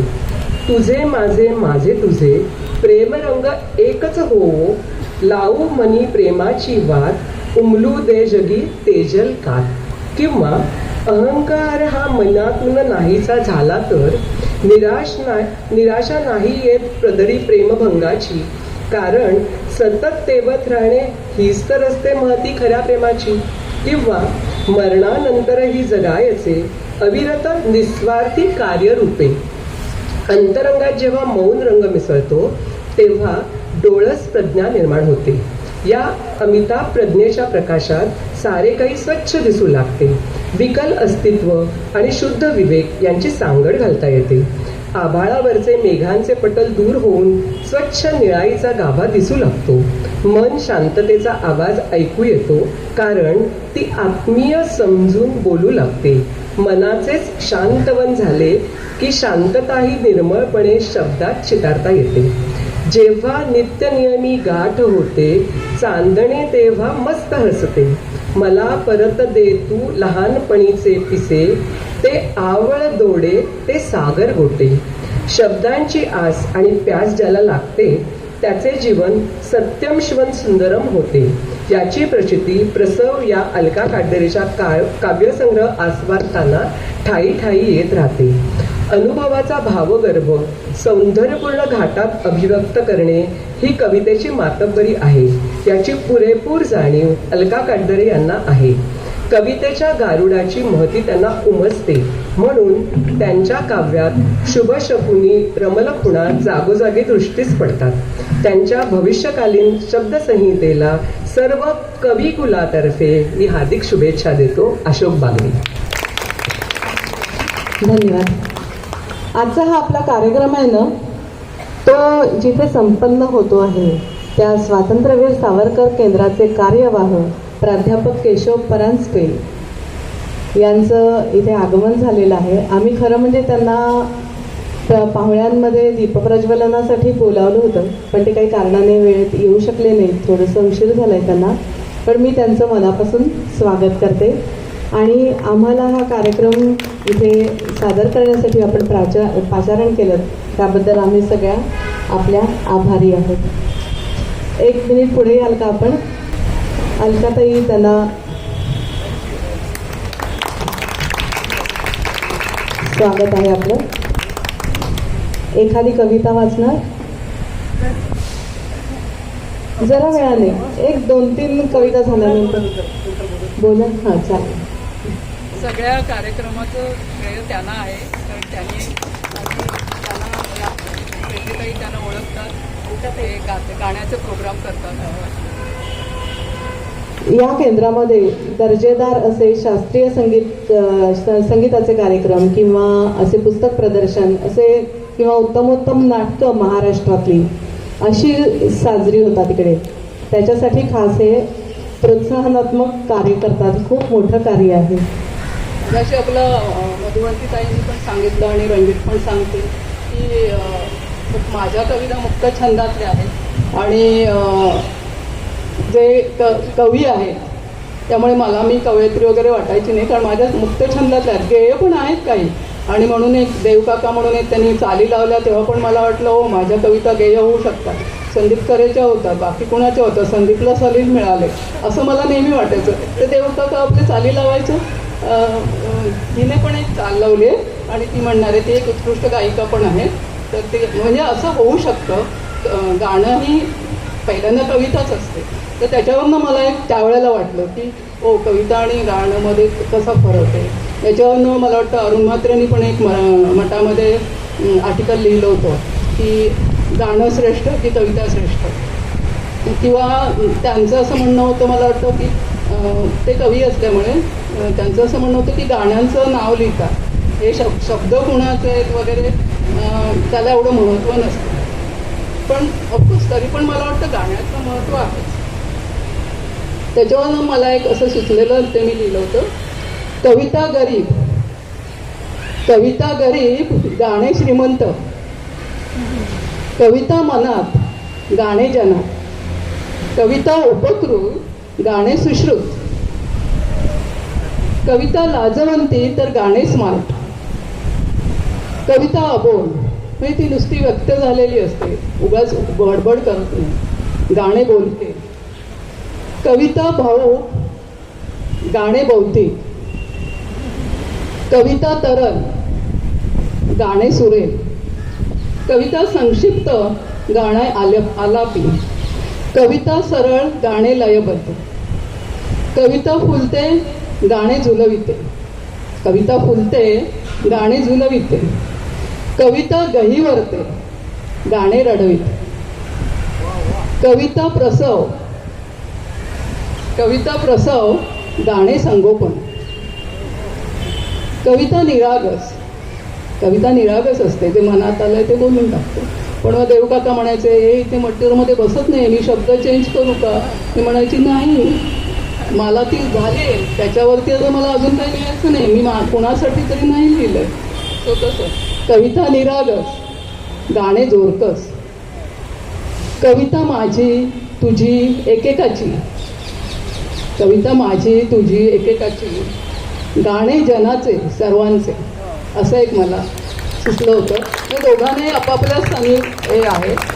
आणि ऑफकोर्स कुणालाही सुरेल आवडतं, ज्याला वाचनाचं गोड आहे किंवा ज्यांचं कविमन आणि सगळ्यांचं असतं पूर्वी. म्हणजे असं काही मी म्हणत नाही, मी काही आणि म्हणून त्या एवढ्या वर्ष तिकडेच राहिलेल्या की कुणाला तरी येतं वगैरे असं नाही. कविमन प्रत्येकाला असतं, कोणी लिहितं कोणी लिहत नाही, कोणी वेगवेगळ्या गोष्टीतनं व्यक्त होतं. पण मी जे लिहिते ते मी पण काही मोठं केलं असं नाही, मला देणगी आहे असं मी समजते. आणि परमेश्वराचे खरंच आभार आहेत त्याच्यासाठी. अलकाताईची अजून एक सखी अंजली कर्णिक यांनी तिच्या संग्रहावरती अतिशय छान अभिप्राय दिलाय. अंजना कर्णिक यांनी तिच्या संग्रहावरती अतिशय छान असा अभिप्राय दिलेला आहे. या अभिप्रायात त्यांनी म्हटलंय, म्हणजे त्यांनी वेगवेगळ्या तिच्या कवितांचं जे सेक्शन आहेत ते मी प्रत्येकावरती असं बोलत नाहीये, मी एकेका सेक्शनवरती थोडं थोडं बोलीन, म्हणजे त्यांचं वाचून दाखवेन आणि त्याच्यानंतर आपण त्या संदर्भातली एक कविता घेऊ.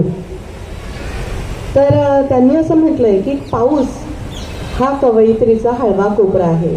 मग अशी तिने सांगितलं, वर्षा राणी वगैरे तिने या कविता केल्या. पाऊस, वर्षा राणी, श्रावणधून या कवितांमध्ये आपणही रंगून भिजून जातो. फार वाट पाहायला लावणाऱ्या नाडणाऱ्या पावसाशी ती वाद घालते. शेतकरी आणि काळी माय यांचे झालेले हाल तिला पाहवत नाहीत. ती खंत तिच्या कवितेतून तीव्रपणे व्यक्त होते की ती विचार करते ती की अरे इथे एवढा पाऊस पडलाय, तिथे शेतकऱ्यांचे किती हाल होतील. किंवा नाही पाऊस पडला तर म्हणून ती खडसावते सुद्धा काही कवितांमध्ये. वादळ होऊन तांडव करणाऱ्या पावसाला ती नको नको रे पावसा आवडते गे अशी विनवणी करते. अलकाताई, तुझा काही वर्षांपूर्वी पावसावरच्या कवितांचा आकाशवाणीवरतीही कार्यक्रम झाला होता ना? तिच्या काही निवडक कवितांचा कार्यक्रम मुंबई आकाशवाणीवरती झालेला आहे. तर नाही, त्याच्याबद्दल मला काय असं विशेष सांगता येईल असं नाही. म्हणजे त्यावेळेला कुठल्या वाचल्या ते पण मला माहीत नाही. मला ऑफिसमधला एक कोणीतरी म्हणाले, अरे तू तर आकाशवाणीवर प्रोग्राम केला होतास का? मी म्हटलं हो. म्हणजे त्यांना एक काहीतरी त्या आमची माती आमची माणसं त्याच्यानंतर एक पावसाचे दिवस होते आणि त्यांना प्रोग्राम हवा होता आणि तो माझ्याकडनं कोणीतरी करून घेतला. मला त्या टीमचं आठवत नाही ना, पण पूनम आहे तिथे, वैष्णवी, ती आज आली नाही आहे. तर तिच्यामुळे तो कविताचा असा प्रोग्राम झाला होता. पण त्याच्यानंतर पण मी पावसाशी आणि बाप्पाशी सारखी वाद घालत राहिलेली आहे. हो, अलकाताईच्या बऱ्याचशा कविता हा पाऊस आणि बाप्पा या विषयावरतीच आहेत. तर ती आता मगाशी म्हणाली की मी फार गेय कविता वगैरे लिहिलेल्या नाही आहेत, पण तसं नाही आहे. तिची एक गेय पावसावरची कविता मी वाचून दाखवते. नको नको रे पावसा, नको नको रे पावसा, वाट पाहाया लावू अति कोणी ताणून ये. नाही का तुला ठाऊ नको नको रे पावसा, नको दंगा तुझा वरुणा, नको दंगा तुझा वरुणा, नको वादळ वारे रिमझिम ये रे ये सख्या. खुश होती सारे नको नको रे पावसा, शेत करी वाट पाहती, शाळकरी मुले धरणे आवासून पाहती. सुक्या त्या विहिरी नको रे पावसा, श्रावण आला पूजाल्या. फुले कोठून देवाणू कोणी कशी केली, अवस्था तुझी ना आम्ही जाणू नको रे पावसा.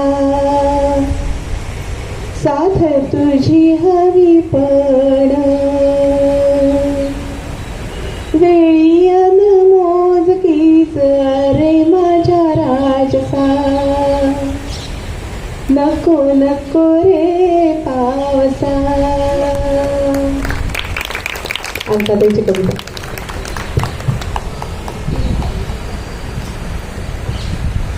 तर अंजना कर्णिक या आपल्या अभिप्रायामध्ये पुढे असं म्हणतात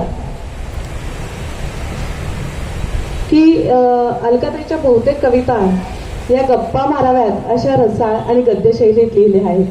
वृत्त आणि अलंकाराची बांधणी ही कवितांना नाही, म्हणून त्या अधिक मोकळ्या, सुंदर, भावस्पर्शी आणि अकृत्रिम आहेत.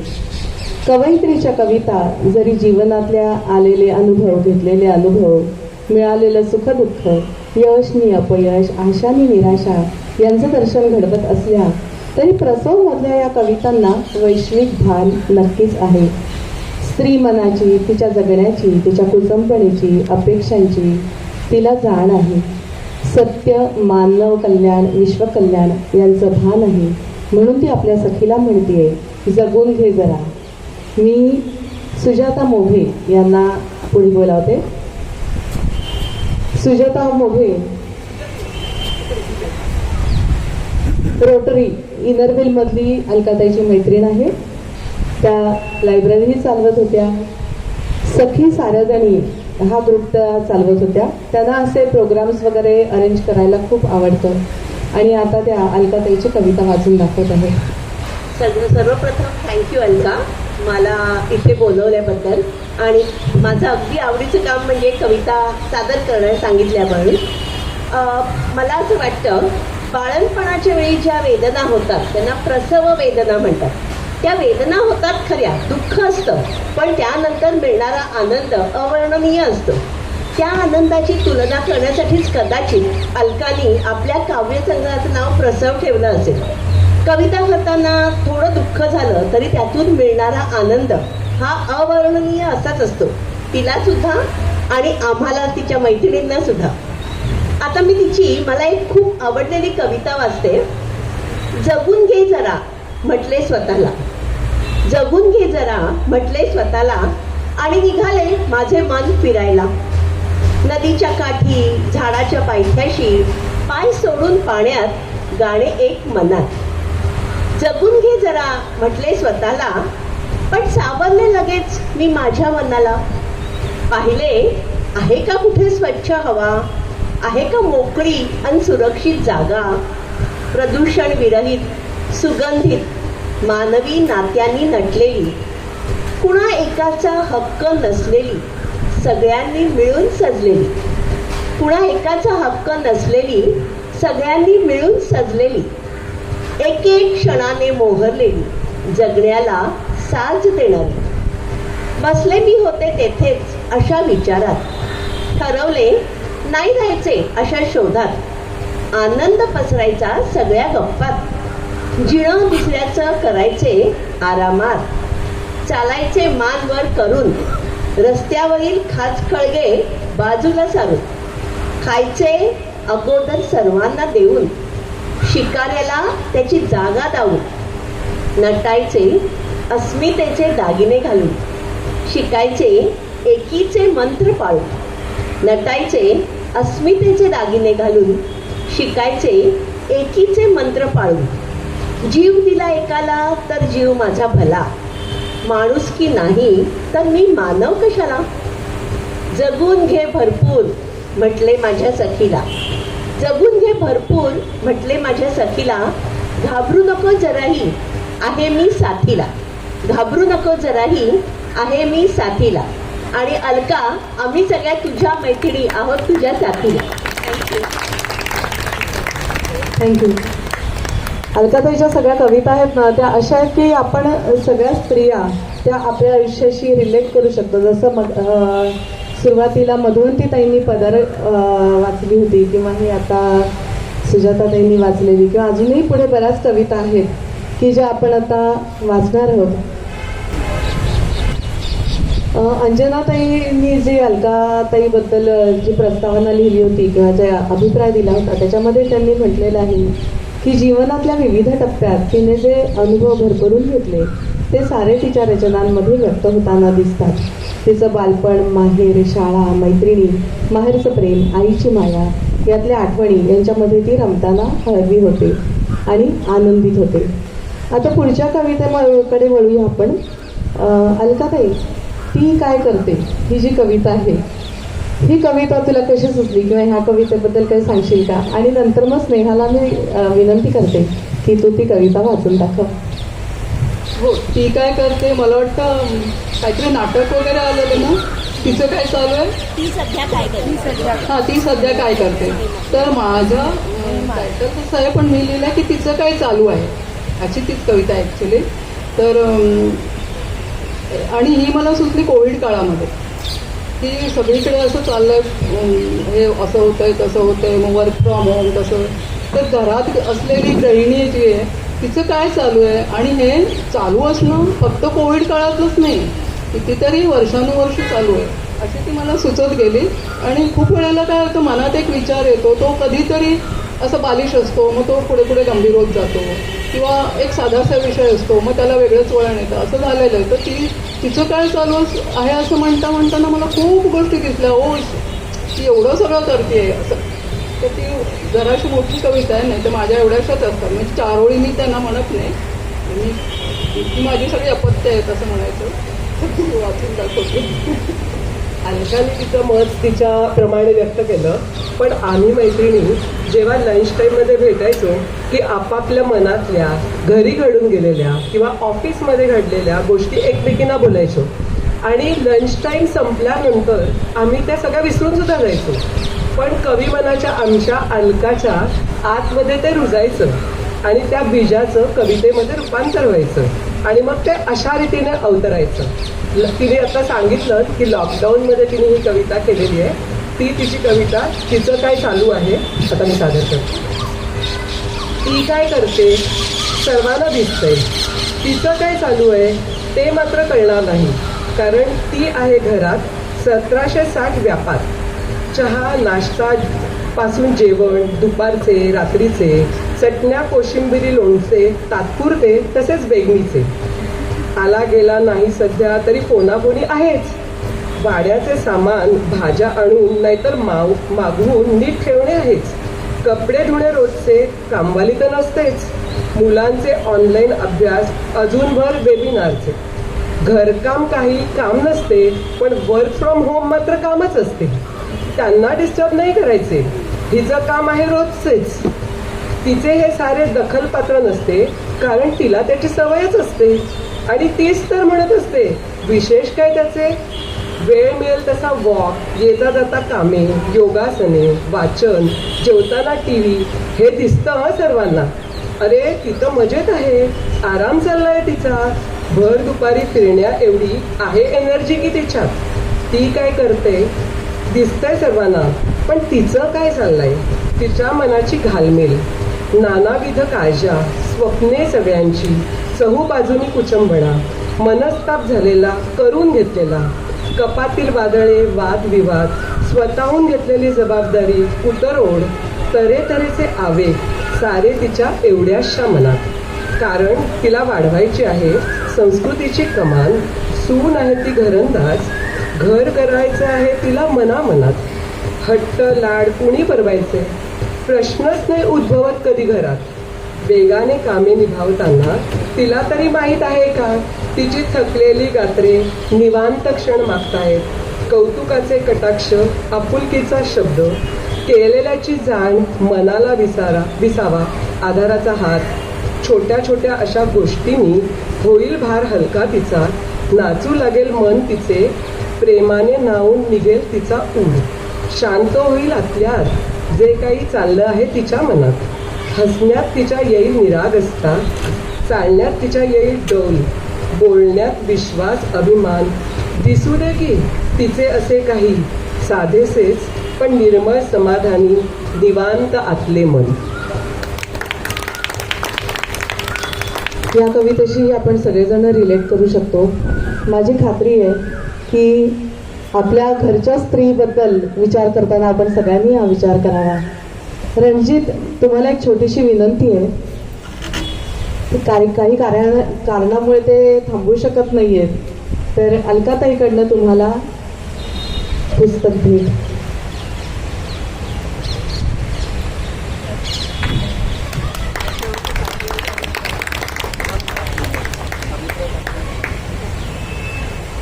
धन्यवाद. अलकाताईची कविता ही आपण जपानी हायकू किंवा सॉनेट वगैरे कसे वाचतो ना, की आधी बरंच काही काही लिहिलेलं असतं, आपल्याला काही त्याचा संदर्भ लागत नाही, आणि मग शेवटचा शब्द किंवा एक 2-3 शब्द समूह वाचला की अरे युरेका, आपल्याला अर्थ लक्षात येतो की हां हिला हे म्हणायचंय. तर अशाही तिच्या खूपशा कविता आहेत. जसं तिची भीती ही कविता आहे.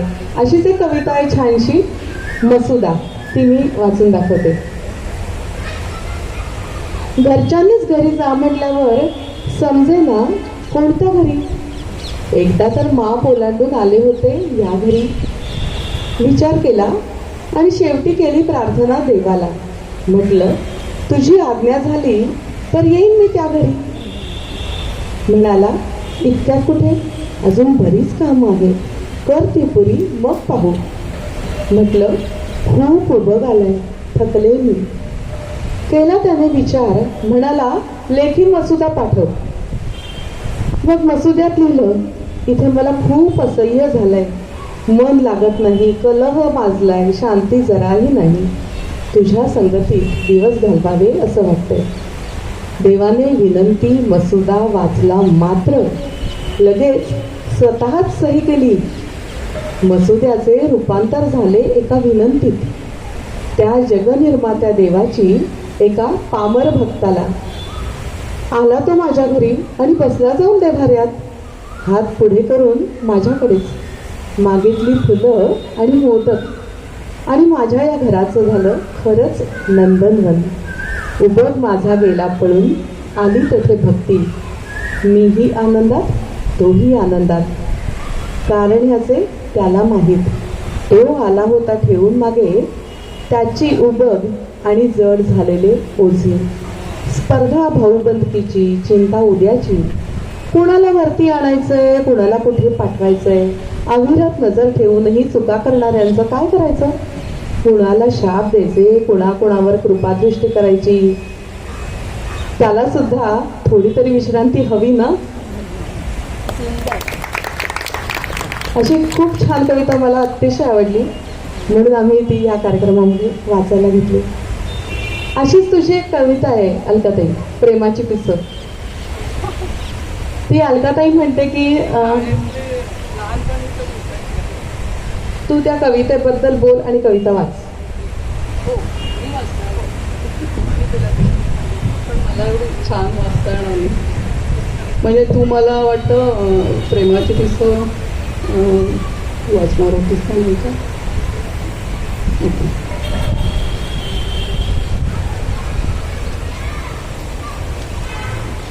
शाळेचं हल्ली सगळ्यांचं रियुनियन वगैरे होतं आणि ते सगळं मोबाईल क्रांतीमुळे आणि व्हॉट्सअपमुळे झालेलं आहे. पण हे खूप मला वाटतं तरी 10 वर्ष झाली असतील किंवा आपण जेव्हा असं भेटतो तेव्हा ते लहानपणीचे दिवस आठवतात.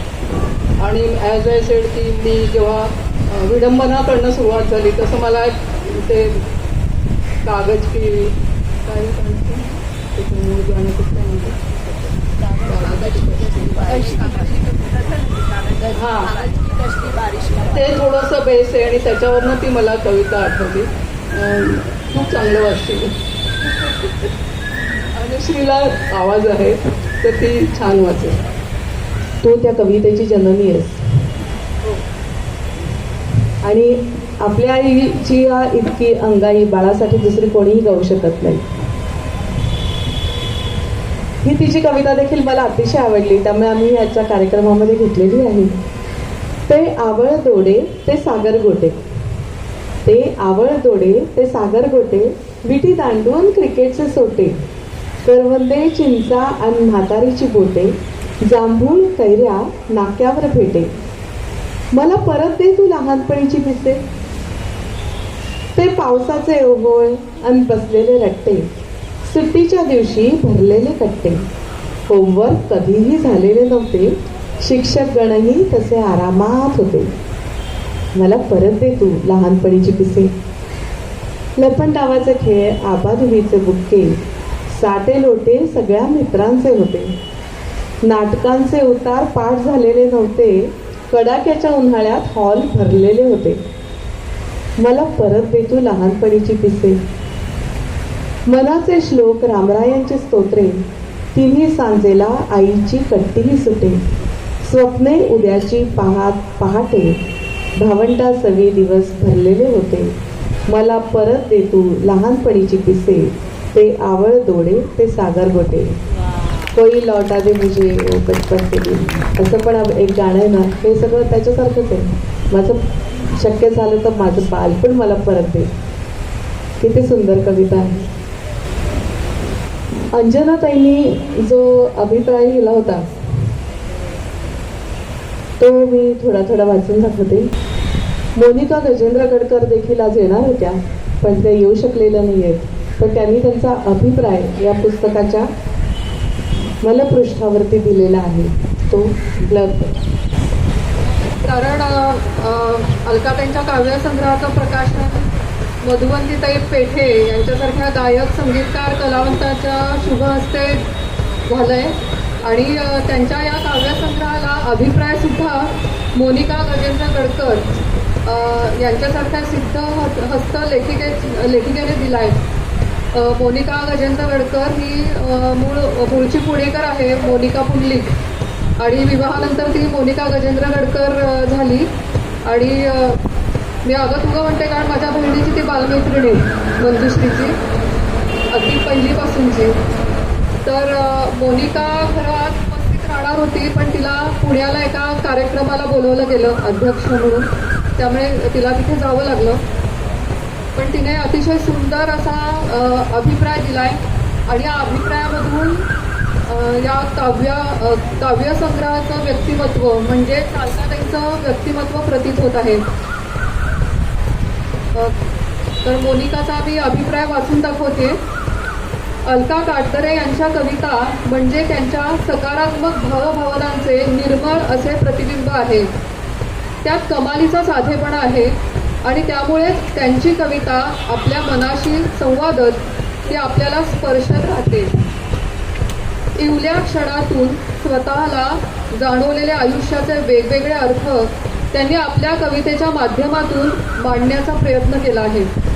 त्यात बदलत्या जीवनाचे संदर्भ आहेत. माणसाच्या वाट्याला येत चाललेलं एकटेपण आहे, मृत्यूची अटळता आहे, तर बरोबरीने मनाला प्रफुल्लता देणारा निसर्ग आहे.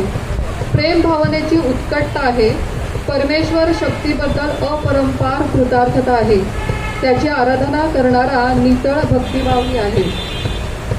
कधी गझलसारख्या तरल काव्य प्रकारातूनही त्यांनी आयुष्याचे रंग पकडण्याचा प्रयत्न केलेला दिसतो. या सगळ्यातून त्यांना जीवनाबद्दल वाटणारी असीम ओढ, कुतूहल, उत्सुकता व्यक्त होत राहते आणि त्यांच्या कवितेचा सूर आनंदमयी होऊन जातो. वेगवेगळ्या निमित्ताने प्रसवलेली त्यांची ही कविता हा त्यांचा प्रामाणिक आत्माविष्कार आहे, हे आपल्याला सतत जाणवत राहते. कविता ही अलौकिक प्रतिभेचं एक देणं आहे. मराठी भाषेला अनेक प्रतिभावान कवींच्या अभिजात कवितांनी समृद्ध केले आहे. या कवितांचे संस्कार आपल्या मनावर फार खोल आहेत. या संस्कारांमुळेच आज समाज माध्यमांवर अनेक जण कवितांच्या रूपाने स्वतःला व्यक्त करत आहेत. अलका काटकरे यांची कविता समाज माध्यमातून अशी व्यक्त होता होता पुस्तक रूपाने प्रत्यक्ष आपल्या समोर आली आहे. तिचे मनपूर्वक स्वागत करताना मलाही आनंद होतो आहे. त्यांचे अभिनंदन मी उदंड शुभेच्छाही. मोनिका गजेंद्र हेडकर. अंजना कर्णिक यांनी जे अलकाताईच्या पुस्तकावरती अभिप्राय दिलेला आहे त्याच्याबद्दल तो थोडासा पुन्हा एकदा मी वाचून दाखवतो. त्या सांगताना म्हणतात की फक्त गृहिणी म्हणून केवळ अपत्य, पती, घरदार, गृहव्यवस्था यासाठी स्वत्व विसरून जगताना पूर्वीच्या काळच्या स्त्रियांची होणारी कुचंबणा कवयित्रीला अस्वस्थ करून टाकते. घर, भावंड, आप्त, स्नेही यांच्याबद्दलचे कृतज्ञ भाव तिच्या रचनांमधनं डोकावतात. आणि तिने फक्त मराठीतच कविता केलेल्या आहेत असं नाही, तर तिने इंग्लिशमध्ये देखील कविता केलेल्या आहेत. मराठी आणि इंग्रजी कवितांचा व्यापक कॅनव्हास वापरून कवयित्री स्त्रीच्या 4 भिंतीतल्या जगण्यावर अतिशय संवेदनापूर्ण भाष्य करते. आता क्रिकेट हा खेळ लहानां इतकाच मोठ्यांना प्रिय असतो. पण किशोर वयात मुलं क्रिकेट खेळायला निघाली की अभ्यासाची आठवण पालक हमखास करून देतात, रागवतात. पण क्रिकेट या कवितेत एक मुलगा आपल्या आईला त्याच्या जीवनात क्रिकेट किती मोलाचं आहे हे असं काही पटवून देतो की आपल्याला देखील ते उमजतं आणि पटतं देखील. वास्तविक हा तुझाच स्वतःचा अनुभव आहे ना अलकाताई? तिचा आणि तिच्या मुलामधला जो डायलॉग आहे क्रिकेट खेळायला जाण्याबद्दलचा तो तिने त्या कवितेमध्ये व्यक्त केलेला आहे. प्रेम आणि प्रेमातली साथ, साथीतलं सुख, जगण्यातली गंमत आणि आसक्ती यात कवयित्री खूप रमते. तिच्या प्रेमावरच्या जरी कविता असल्या ना तरी त्या अशा उथळ किंवा असं वरवरच्या प्रेमाच्या नाहीत. खूप असं खोल अथांग असं तिचं प्रेम आहे हे आपल्याला वाचताना लक्षात येतं की असे नुसते शब्दांचे फुलोरे नाही फुलवलेत तिने. ते प्रेम जे आहे ते आपल्या वागण्यातनं, तिच्या वागण्यातनं, तिच्या शब्दांमधनं, तिच्या घरच्यांबद्दलच्या आपुलकीमधनं ते आपल्याला कळतं, वागण्यातनं आणि बोलण्यातनं. प्रेम काय असतं, प्रेमाची किंमत, प्रेम तुझे माझे, हवी तुझी साथ, घरटे यासारख्या रचनांमधून कवयित्री आपल्या भावना हळवेपणाने व्यक्त करते. ईश्वर भक्ती हा तिचा सहज भाव आहे.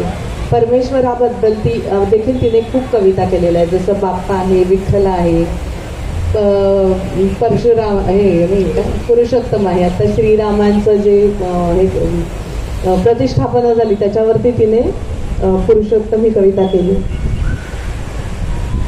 परमेश्वरावरील गाढ विश्वास यातून माणसाला जगण्याचं आणि संकटाशी लढण्याचं बळ मिळतं. कवयित्री देखील त्याला अपवाद नाही. तिचं मन संस्कारी आणि संवेदनशील आहे. म्हणूनच सर्व प्रकारच्या समस्यांनी ग्रस्त होत असलेल्या विश्वाबद्दल तिला तीव्र चिंता वाटते.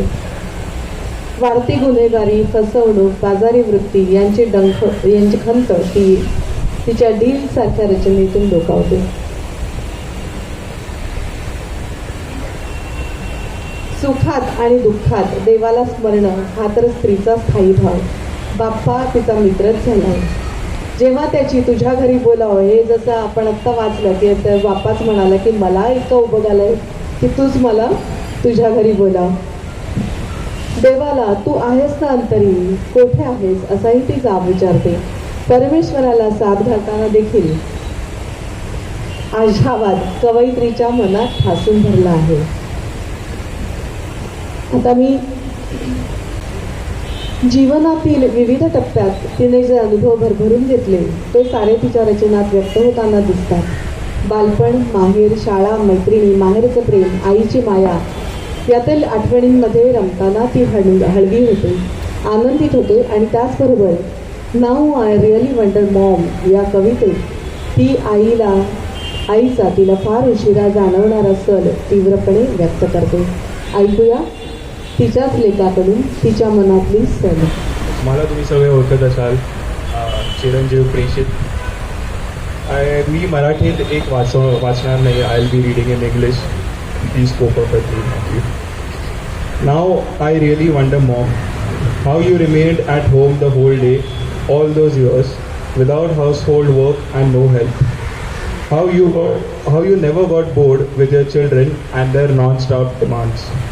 How is it that only you were left inside and all enjoyed friends, shops and air outside?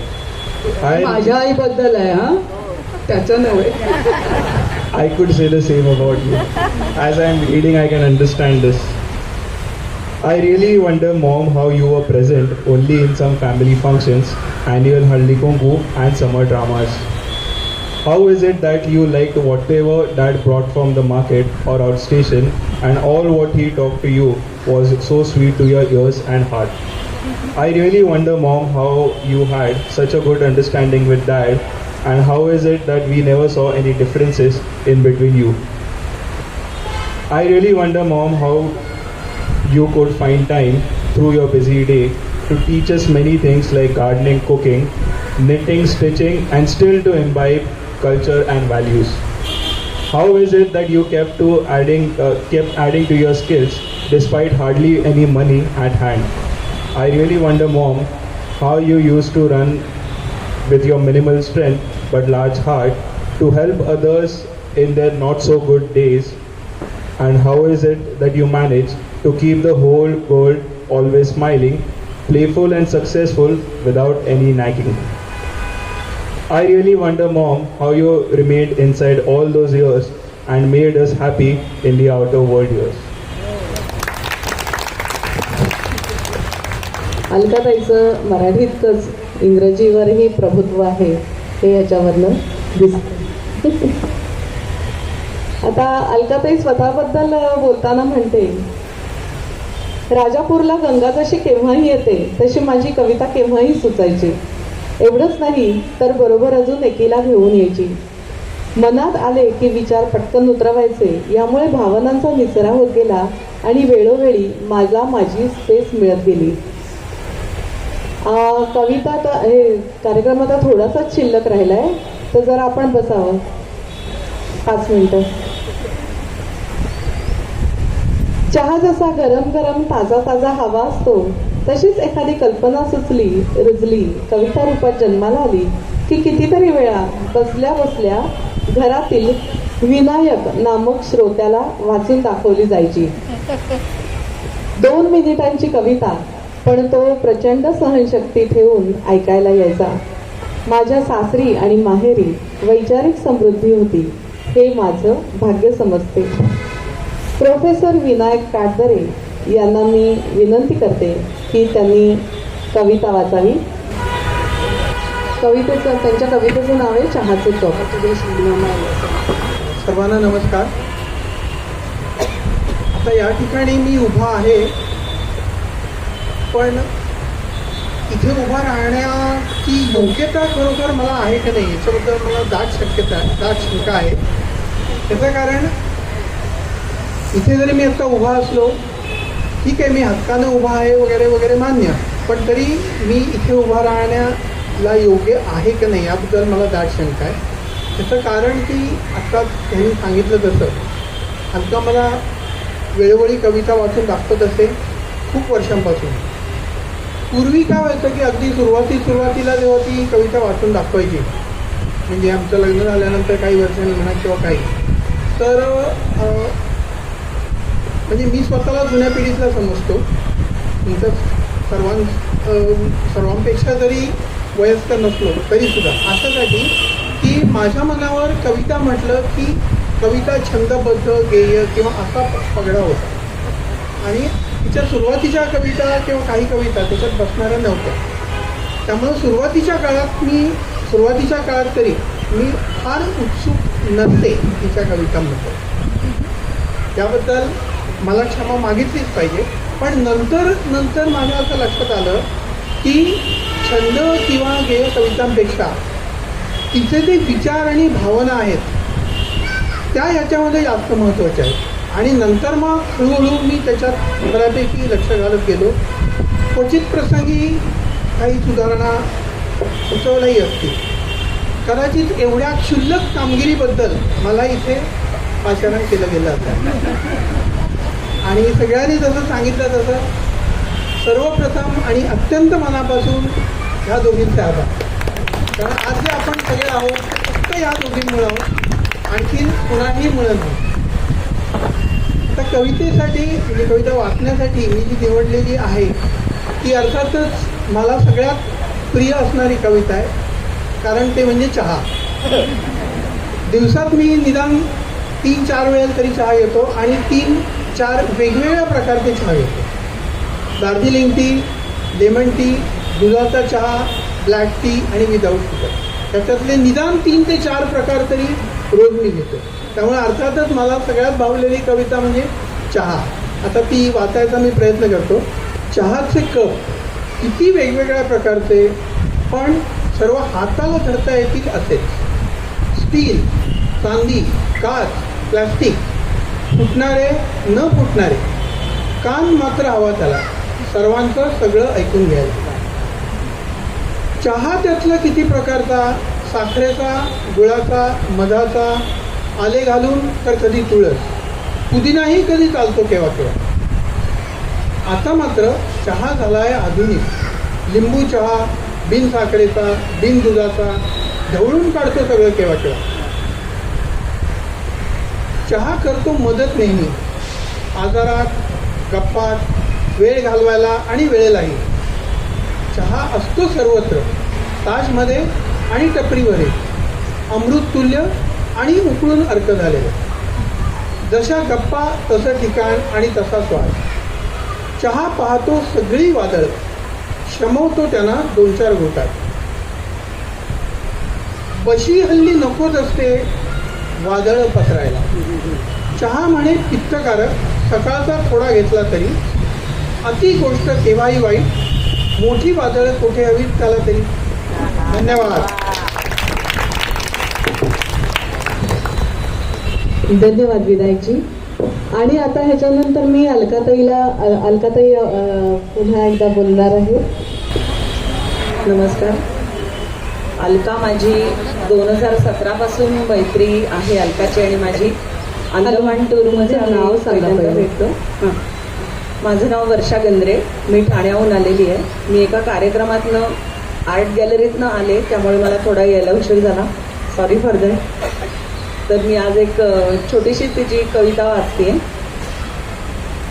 खरं मी एक वेगळी कविता तिची आधी फेसबुकला तिने टाकली होती आणि मी बऱ्याचदा माझ्या बऱ्याच मैत्रिणींच्या कवितांना चाली लावते, पण मला ती आत्ता काही गेल्या आठवत नाही आहे कुठली कविता होती. मी आत्ता जस्ट एक वाचते. कानात डोल डोक्यावर फूल, कानात डोल डोक्यावर फूल, एका हाती भाव दुसऱ्या हाती भक्ती, हातावर घड्याळ पायात वहाण, हातावर घड्याळ पायात वहाण, गळ्यात मंगळसूत्र मंगलसूत्र, अंगभर धूतवस्त्र, ओठावर हसू जिभेवर साखर, कपाळाला कुंकुम नाकावर चमकून, जमले तर सोबती विविध रूपात, अनंत क्षण जपण्यासारखे बंद कप्प्यात, अजून काय पाहिजे तुला, अजून काय पाहिजे तुला. या कवितेचं नाव आहे अजून काय पाहिजे तुला. किती खोल अर्थ आहे. अलकाताई, तू या कवितेमागचा अर्थ सांगशील? फार खोल अर्थ आहे ह्याच्यामध्ये. वर्षानं चांगली मी कविता निवडली. इन द सेन्स कविता छोटीशी आहे, पण हा खरा प्रसंग घडला आहे. मला माहीत नाही माझ्याबरोबर कोण होतं, कदाचित माझी बहीण असेल, कोणीतरी तर होतं. मी रिक्षातनं चालले होते आणि मी एका फंक्शनला चाललेली. मला वाटतं लग्न होतं. मग ही जुनी तशी खूप वर्षांपूर्वी लिहिलेली कविता. तर मी अशी ॲज इट इज, मी असं मेकअप वगैरे कधी करत नाही, साधीशीर. पण त्या दिवशी तर नुसतीच साडी नेसली होती, आणखी नेहमीचं काय असतं ते. तर मला वाटलं आपण एवढं लग्नात जातो, मी काहीच साजशृंगार केलेला नाही आहे असं. त्यावेळेला दोन प्रकारचे पाठोपाठ विचार आले. एक म्हणजे, आणि तो रस्ताना भांडूपकडनं कुठेतरी पुढे जात होता आणि संध्याकाळची वेळ होती आणि थोडीशी मला भीती पण वाटत होती की बरं झालं मी काही नाही घातलं, ते उगाच कोणीतरी येऊन चोरायला नको. आणखीन समजा एवढं कोणी आलं तर आहे ना तुझ्याकडे काय काय. अरे म्हणजे त्यावेळेला तशी सुचलेली की कानात डूल आहे, ऐकून घ्यायचं. हातात एका हातात हे म्हणजे तुमच्याकडे शस्त्र भरपूर आहेत सगळी दिलेली, तर तुला भीती कशाला, तुझ्याकडे सगळं आहे, तुला अजून साधे शृंगार कशाला. असे ते परस्पर विरोधी 2 विचार आले. तर त्याच्यातनं ती झालेली आहे काही. धन्यवाद वर्षाताई. एक छोटंसं सांगायचं आहे की अलकाताईची पुस्तकं इकडे ठेवलेली आहेत विक्रीसाठी. त्यांची आजच्या करता विक्रीची किंमत ही 200 रुपये आहे. जर आपल्याला कोणाला घ्यायचे असतील तर आपण कार्यक्रम संपल्यानंतर जेव्हा आपण सगळ्या ग्रीन प्लॅटरने आपल्यासाठी खास आणलेल्या स्नॅक्सचा आपण आस्वाद घेऊ, तेव्हा आपण पुस्तकांचाही आस्वाद जरूर घेऊया. हो, त्याच्याबरोबर मला एक अनाऊन्समेंट करायला आवडेल की आज जे काय विक्री होईल तो सारा पैसा इनर व्हील क्लब ज्याची मी मेंबर आहे शिवाजी पार्कला, त्या चॅरिटीला जाईल.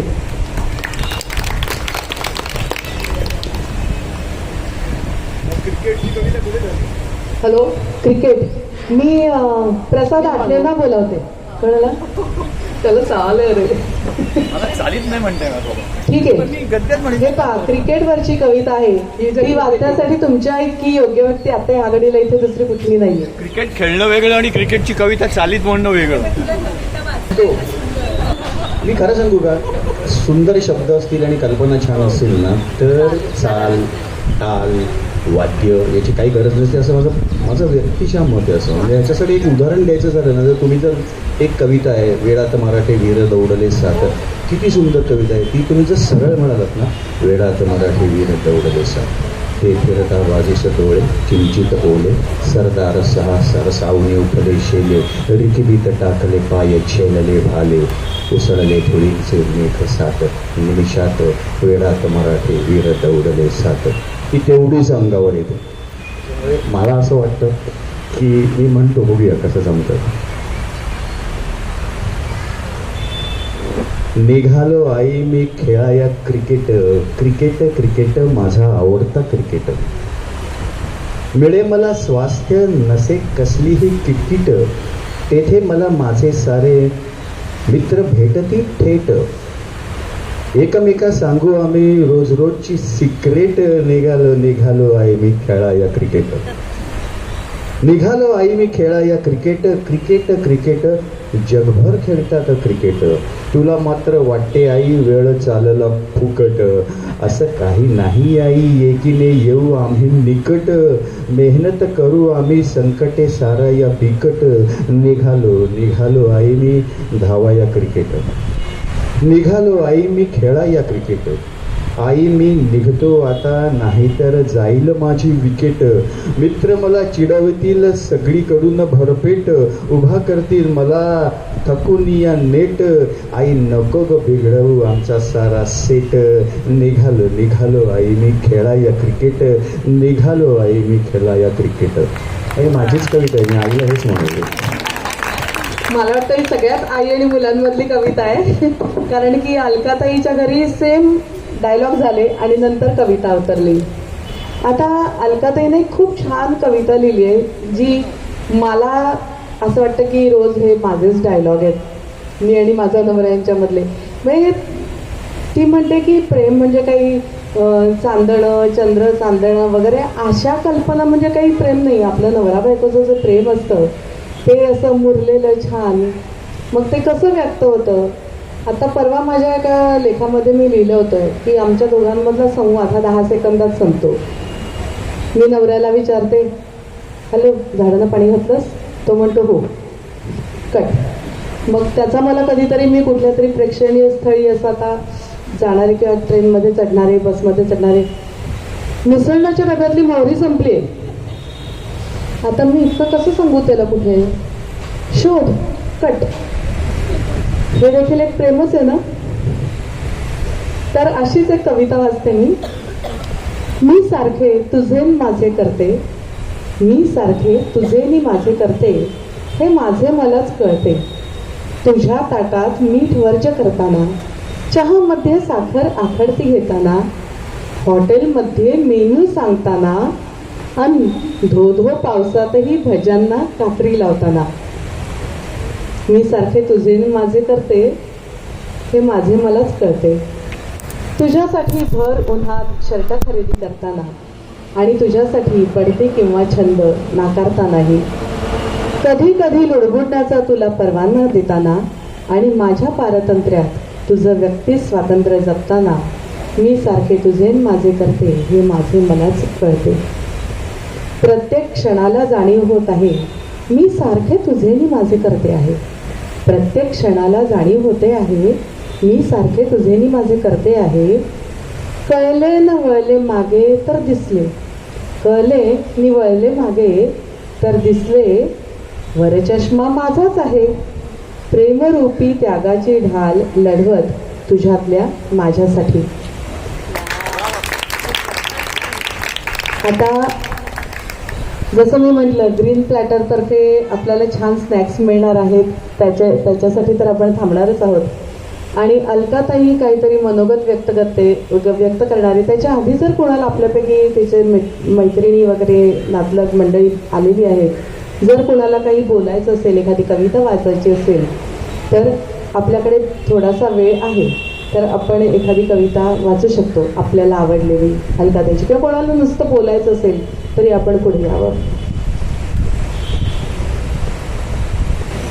हो, अलकाताईला मी विनंती करते, तिला काही बोलायचं आहे आणि ती काही बोलायच्या आधी मी 1-2 मिनटं बोलते की मी पुन्हा मेधा आणि स्नेहा या दोघींची मनापासून आभारी आहे की एकतर त्यांनी या कार्यक्रमाचा घाट घातला आणि मुख्य म्हणजे मला इथे आणून बसवलं, त्याबद्दल मी त्यांची मनापासून आभारी आहे. खरं म्हणजे मी लेखामध्ये रमणारी, गाण्यामध्ये रमणारी, कविता हा माझा तेवढासा प्रांत नाही आहे, पण खरंच गेले 10-15 दिवस मी तिच्या मला वाटतं 100 वगैरे कविता वाचल्या आणि आता मी सांगू शकते मला ही थोडीशी कविता कळायला लागली.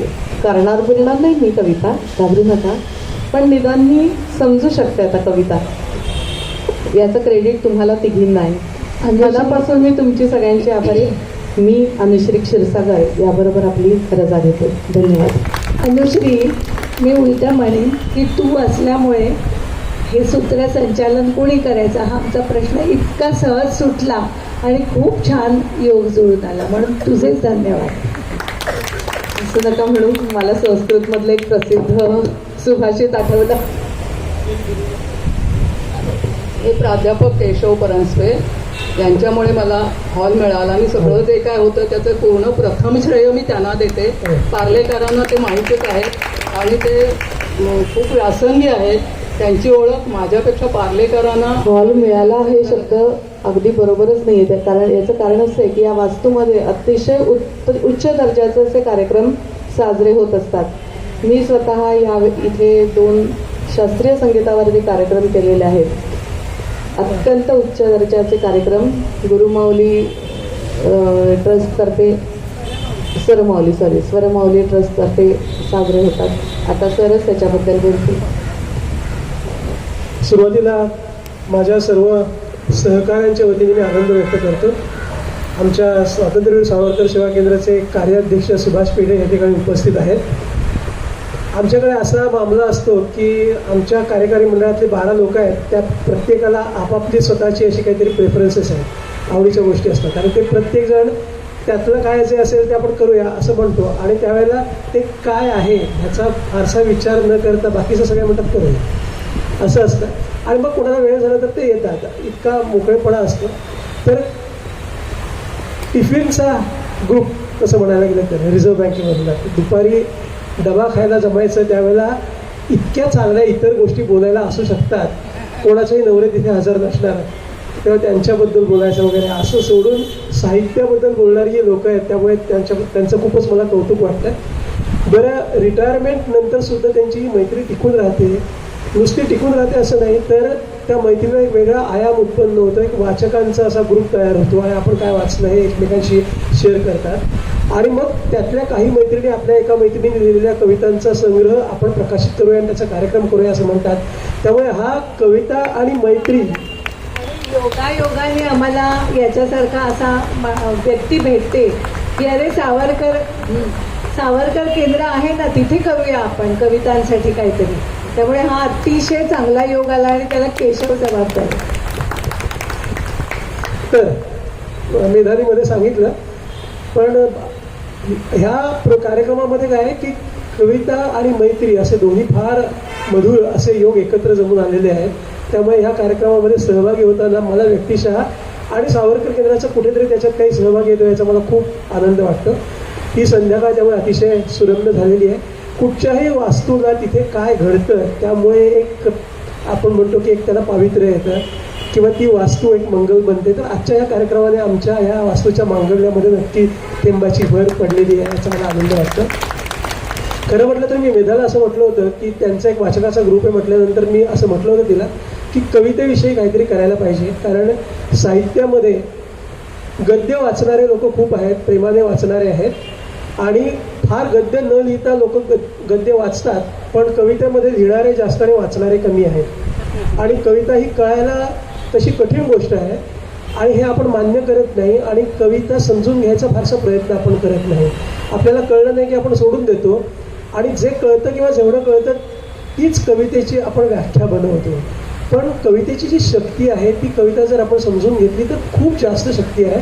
आणि खरं म्हणायला गेलं तर साहित्यामध्ये सर्वात जास्त ललित असा जर कोणता प्रकार असेल, सर्वात जास्त कलात्मक असा जर कोणता प्रकार असेल तर तो कविता आहे. आणि शब्द हीच जरी त्याची सामुग्री असली तरी शब्दाची शक्ती किती आहे, किती रंगाने, किती अर्थाने, किती ध्वनीने शब्द किती वर्ष बोलत राहू शकतो हे कविता दाखवते.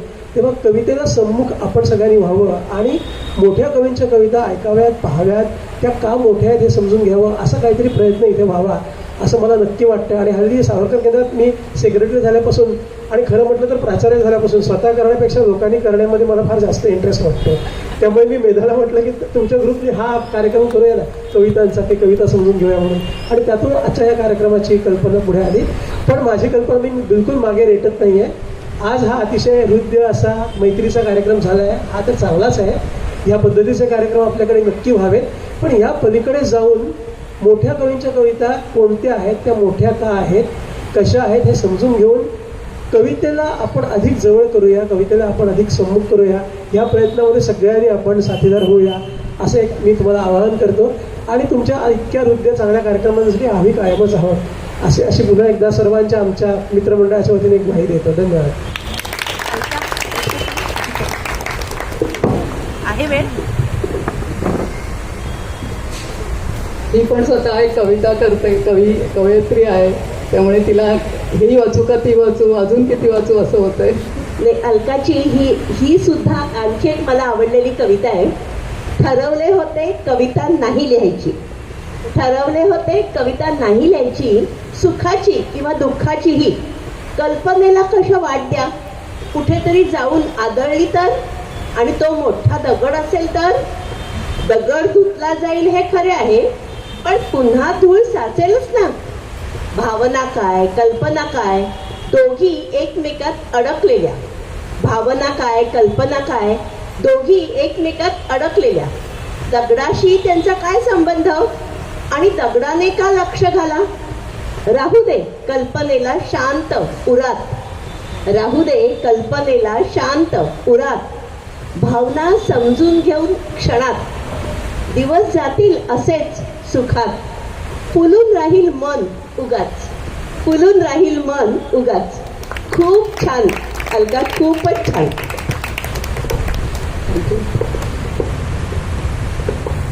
आता ऑलमोस्ट दोन एक तास झालेले आहेत. आपण म्हणजे कविता म्हटली की मी मेधाला तर म्हणत होते, अगं तिने सांगितलं तुझं पुस्तक माझ्या ते मला आता साठी उलटून गेलेली आहे. तर आता साठीला ॲक्च्युली असं काय अर्थ राहिलेला नसतो, पण ती तेव्हापासून म्हणत होती तुझ्या कविता काहीतरी प्रोग्राम करूया. ती एक उद्योजक आहे, तर तिने मला गेला महिनाभर एक उद्योग पाठीला लावून स्वतः मला बिझी करून ठेवलं होतं की हे तू करायचं. आणि एखादी गोष्ट धसाला लावणं म्हणजे काय किंवा धडाडीनं पूर्ण करणं काय हे फक्त तिच्याकडनं शिकवावं. सगळ्यात पहिल्यांदा ती म्हणाली की मला एक तारीख दे. तर मला 26 एप्रिल हवी होती, पण ती समाव हॉलमधून नाही मिळाली. मग म्हटलं ठीक आहे, त्याच्यानंतरचा रविवार येतो ते असं केलं. आणि म्हटलं आहे ना महिनाभर, म्हणून मी काही लक्ष नाही दिलं. माझ्या कविता आहेत त्या नुसत्या देईन आणि त्या नुसतं छापायचं आहे. पण असं नव्हतं, त्याच्यामध्ये खूप सगळे तिची वेगळी मेहनत होती, माझी छपाईची वेगळी मेहनत होती. ज्यांनी छपाई केलं ते आचार्य आज येऊ शकले नाही, तर त्यांनी पण खूप मेहनत घेतली. मी सगळ्यांचे म्हणजे माझे सगळे भावंडं आली आहेत, बंधू मोठे बंधू निघून गेलेत लांबून आल्यामुळे, वसईहून ठाण्याचे आहेत. बहिणी आल्या आहेत, नातलग बाकी सगळे आलेत, मित्रमैत्रिणी आल्या आहेत, शाळेतल्या मैत्रिणी आल्या आहेत, ऑफिसमधल्या आले आणि मी असा हा प्रोग्राम त्यांना सारखं सांगत होते, हा पब्लिक प्रोग्राम नाही आहे. ज्यांना मला माहिती आहे की कविता आवडणार तेच येऊ देत, कारण मला असं सारखं मनात असायचं की आपण कवितेच्या प्रोग्रामला कोणी असं जसं हिंदी गाण्यांच्या कार्यक्रमाला जाते तसं कवितांचं प्रोग्रामला फक्त त्याच क्षेत्रातले लोक जाते. तर असं मोजक्याच लोकांना मी आमंत्रित केलं होतं. डॉक्टर शेवडे द्वयी वेळात वेळ काढून, मला वाटतं आज त्यांना काहीतरी फंक्शन होतं मुंज वगैरे, तरी पण त्याच्यानंतर ते इथे आले. ठाण्याहून वर्षा आली, डॉक्टर अंबर्डेकर, रविदादा, शेखरदादा हे आमचे डॉक्टरच आहेत. हो, प्रिया ऑफकोर्स ती घरातलीच झाली आता माझ्या प्रिया मावशी, त्यामुळे तिचे वेगळे आभार नाही मला. पण सगळ्यांना खूप खूप धन्यवाद. आणि हा आत्ता आज म्हणजे एप्रिलमध्ये करण्याचं कारण म्हणजे एप्रिल असला तरी तो चैत्र आहे. चैत्रात हळदी कुंकू वगैरे मी खूप कमी केली, म्हणजे पहिली 5 काही असतात लग्नानंतर वगैरे तेवढीच केली. पण हळदी कुंकूपेक्षा आपण एकत्र येणं, गेट टुगेदर करणं, ते पण एखादी तारीख मिळणं खूप अशक्य होतं आणि जमत पण नाही खूप जणांना त्या दिवशी जमणं. मग त्याच्यापेक्षा काहीतरी प्रोग्राम ठेवून मग त्यावेळेला त्यातले मित्रमैत्रिणी येतील, मोकळ्या अंगणात जरा विरंगुळा होईल, अशा हेतूने चैत्र ठरवलं आहे. तर तुमचे सगळ्यांचे काही जणांची अशी नावं घेत नाही आहे. क्रिकेटियर इथे जास्त आहे, तुम्हाला वाटेल मला काय, पण मी बॅट चालवली बरं का. शाळेमध्ये माझ्या मैत्रिणी आहेत, तर मला काहीतरी करायचं असायचं, म्हणजे याचा बॉल पण उडवला आहे. पण कुठे म्हणजे मी असं बघत होते की मला काय जमतं आहे. मग शेवटी असं समजलं की मला काय पेन हातात धरून तेवढंच जमतं, बाकी काही नाही जमत, असं झालं. तर खूप खूप धन्यवाद मेरा, स्नेहा आणि अनुश्री आणि ऑफकोर्स हे प्राध्यापक केशव, या सगळ्यांच्यामुळे हे सगळं घडून आलं जे माझ्या मनातही नव्हतं. म्हणजे मला कविता करायचं, कविताचं पुस्तक करायचं, त्याचं प्रकाशन करायचं असं कधीही मनात आलेलं नाही. कारण मी माझ्या याच्यावरती खुश होते, कशावरती ऑनलाईन कविता आहे त्याच्यावरती खुश होते. ठीक आहे, तिकडे आहेत ना, कुठेतरी आहेत त्या, म्हणजे असं कसं वहीमध्ये लिहिल्या कुठेतरी गेल्या असं नाही आहे. पण ते सगळं मेधामुळे शक्य झालं आणि तिने बाकी सगळ्यांना कामाला लावलं. तिच्या घरची पण सगळीजणं कामाला लागली. ईशानने खूप मेहनत करून काहीतरी तुम्हाला व्यवस्थित छान, तो तर ग्रीन प्लॅटरचं केटरिंग करतो, पार्लेकरनं तर माहीतच आहे. त्याने खाऊ तुमच्यासाठी ठेवला आहे, तो तुम्ही घेऊन जाणार आहात. जाता जाताना मी एक परत माझ्या कवितेबद्दलचं एक मनोगत आहे ते वाचते. माझ्या मनोगतमध्ये पण मी लिहिलं आहे, तुम्ही पुस्तक वाचलात तर कळेल. म्हणजे ते तर इनरव्हीलला जाणार आहे चॅरिटी, तर तुम्ही घ्या जरूर. आणि यूट्यूब वगैरे असते तसं सगळेजण सांगतात लाईक करा, सबस्क्राईब करा, तसं मी सांगते माझ्या कविता वाचा. म्हणजे का तर त्यांना तुम्हाला वाचा, म्हणजे ते प्रत्येकाला कोणाला आवडेल कोणाला नाही, पण त्यातली मूल्य मग बाहेर येतील असं. तर तुम्ही त्या वाचा. काही त्यातल्या प्रेरणादायक आहेत, काही छान आहेत, काही गमतीदार आहेत. यांनी सांगितलं तसं मी माझ्या कवितांचं आपलं काय म्हणतात ते आपल्या अपत्याचं हे करतात, कौतुक करतात. मी माझ्या दोन्ही मुलांची पण कौतुकं नाही केली तसं यांचं पण करणार नाही. ओके, तर मी एक कविता वाचून दाखवते, म्हणजे कवितेचं आणि माझं नातं. ती आता शेवटची कविता आहे, तुम्हाला बोर करत नाही. सगळ्यांना AC मध्ये बसण्याची सवय असते, मला पण असते कधी कधी, पण हे मोकळे मुद्दाम वाटेल. आणि इकडे मस्त संध्याकाळचा वारा यायचा, तो थांबला आहे. तर तुम्हाला आम्ही 2-3दा इथे आलो होतो, तर वाऱ्याच्या झुळक्या आल्या, तर तुम्हाला मला वाटलं का तुम्हाला जास्त सुखावं होईल. ओके, मी आता एक हे वाचते आणि मग नंतर आपण कार्यक्रमाची समारोप झाला असं सांगतो. प्रश्न पडला मला भडीमार झेलला तिने, प्रश्न पडला मला भडीमार झेलला तिने, मैत्रीण माझी झाली ती जिंकुनी माझी रणे, मैत्रीण माझी झाली ती जिंकुनी माझी रणे. साद घातली मी तिला, साद घातली मी तिला, हुंकार अलगद दिला तिने, साद घातली मी तिला, हुंकार अलगद दिला तिने. रंगात येऊनी रंगविली माझी सारी स्वप्ने तिने. एकटी अशी कधी राहून दिले मला तिने. एकटी अशी कधी राहून दिले मला तिने. अवतीभोवती राहिली ती शोधित माझी उन्हे. रुसली कधी नाही ती. रुसली कधी नाही ती. अबोला नाही धरला तिने. मीच मात्र कधी दूर झाले उगाळीत क्षण सुने. मी कधी नॉस्टॅल्जियामध्ये गेले होते. झिडकारले मी तिला कधी काळी.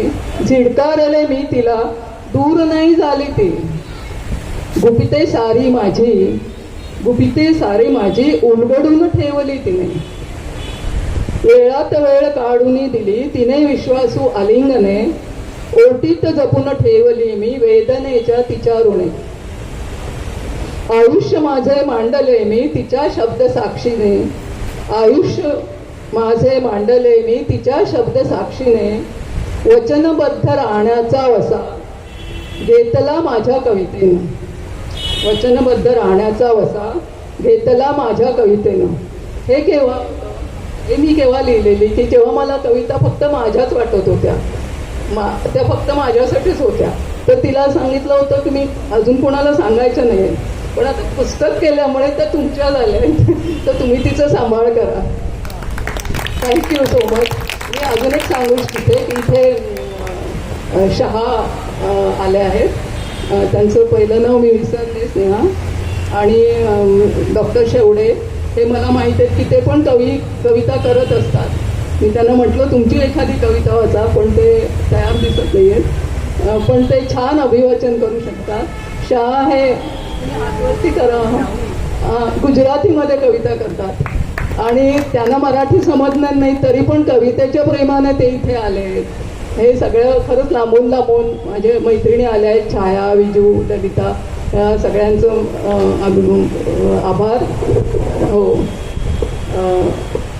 पिटकर बाकी म्हणजे सगळ्यांची नावं घेत नाही पण माझ्या IDBI मधले सहकारी माझ्या प्रभू घाटे फॅमिली जी ठाण्यामध्ये भजनांसाठी प्रसिद्ध आहे. आणखीन सगळे व्यासंगी लोक आहेत. ते वेळात वेळ काढून कविता ऐकायला आले. याचा मला खरंच कारण त्यांचे आशीर्वाद आहेत.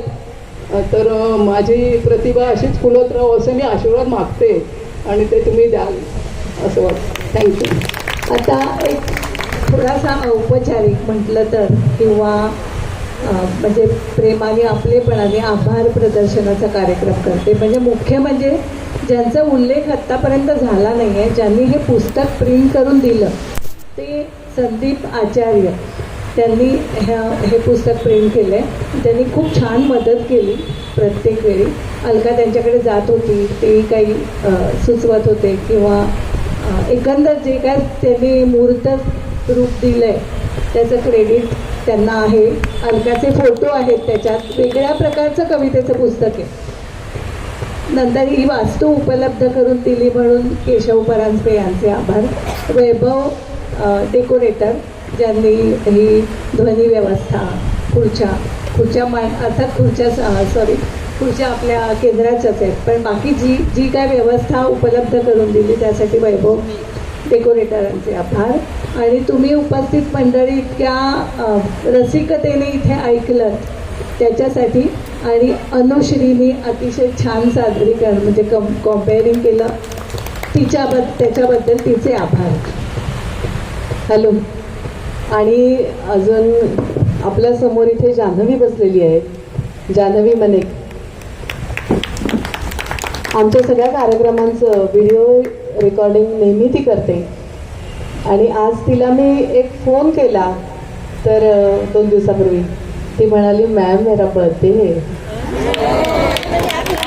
इसलिए मैंने वो शाम फ्री रखी है फैमिली के लिए. मी म्हटलं की मुझे और कोई नहीं मिल रहा है प्लीज आ जाओ. तर तेवढ्या एका शब्दासाठी ती माझ्यासाठी आली. Thank you so much Janhavi. आपल्याला जान्हवी सुंदर तिची लिंक करून देईल. ती लिंक आपल्या सगळ्यांपर्यंत नंतर पोहोचेलच जी आपण आपल्या सगळ्या मित्रमैत्रिणींमध्ये शेअर करू शकतो. आणि आपण जे सुंदर थंडगार पुदिना पुन्हा पेलं ते मी इथे अंबर्डेकर भावंडांना बोलावते. इथे सगळे पण मैत्री भावंड असं नातलग आणि मैत्री असं आहे. तर माधुरी ताई, शेखर दादा आणि रवी दादा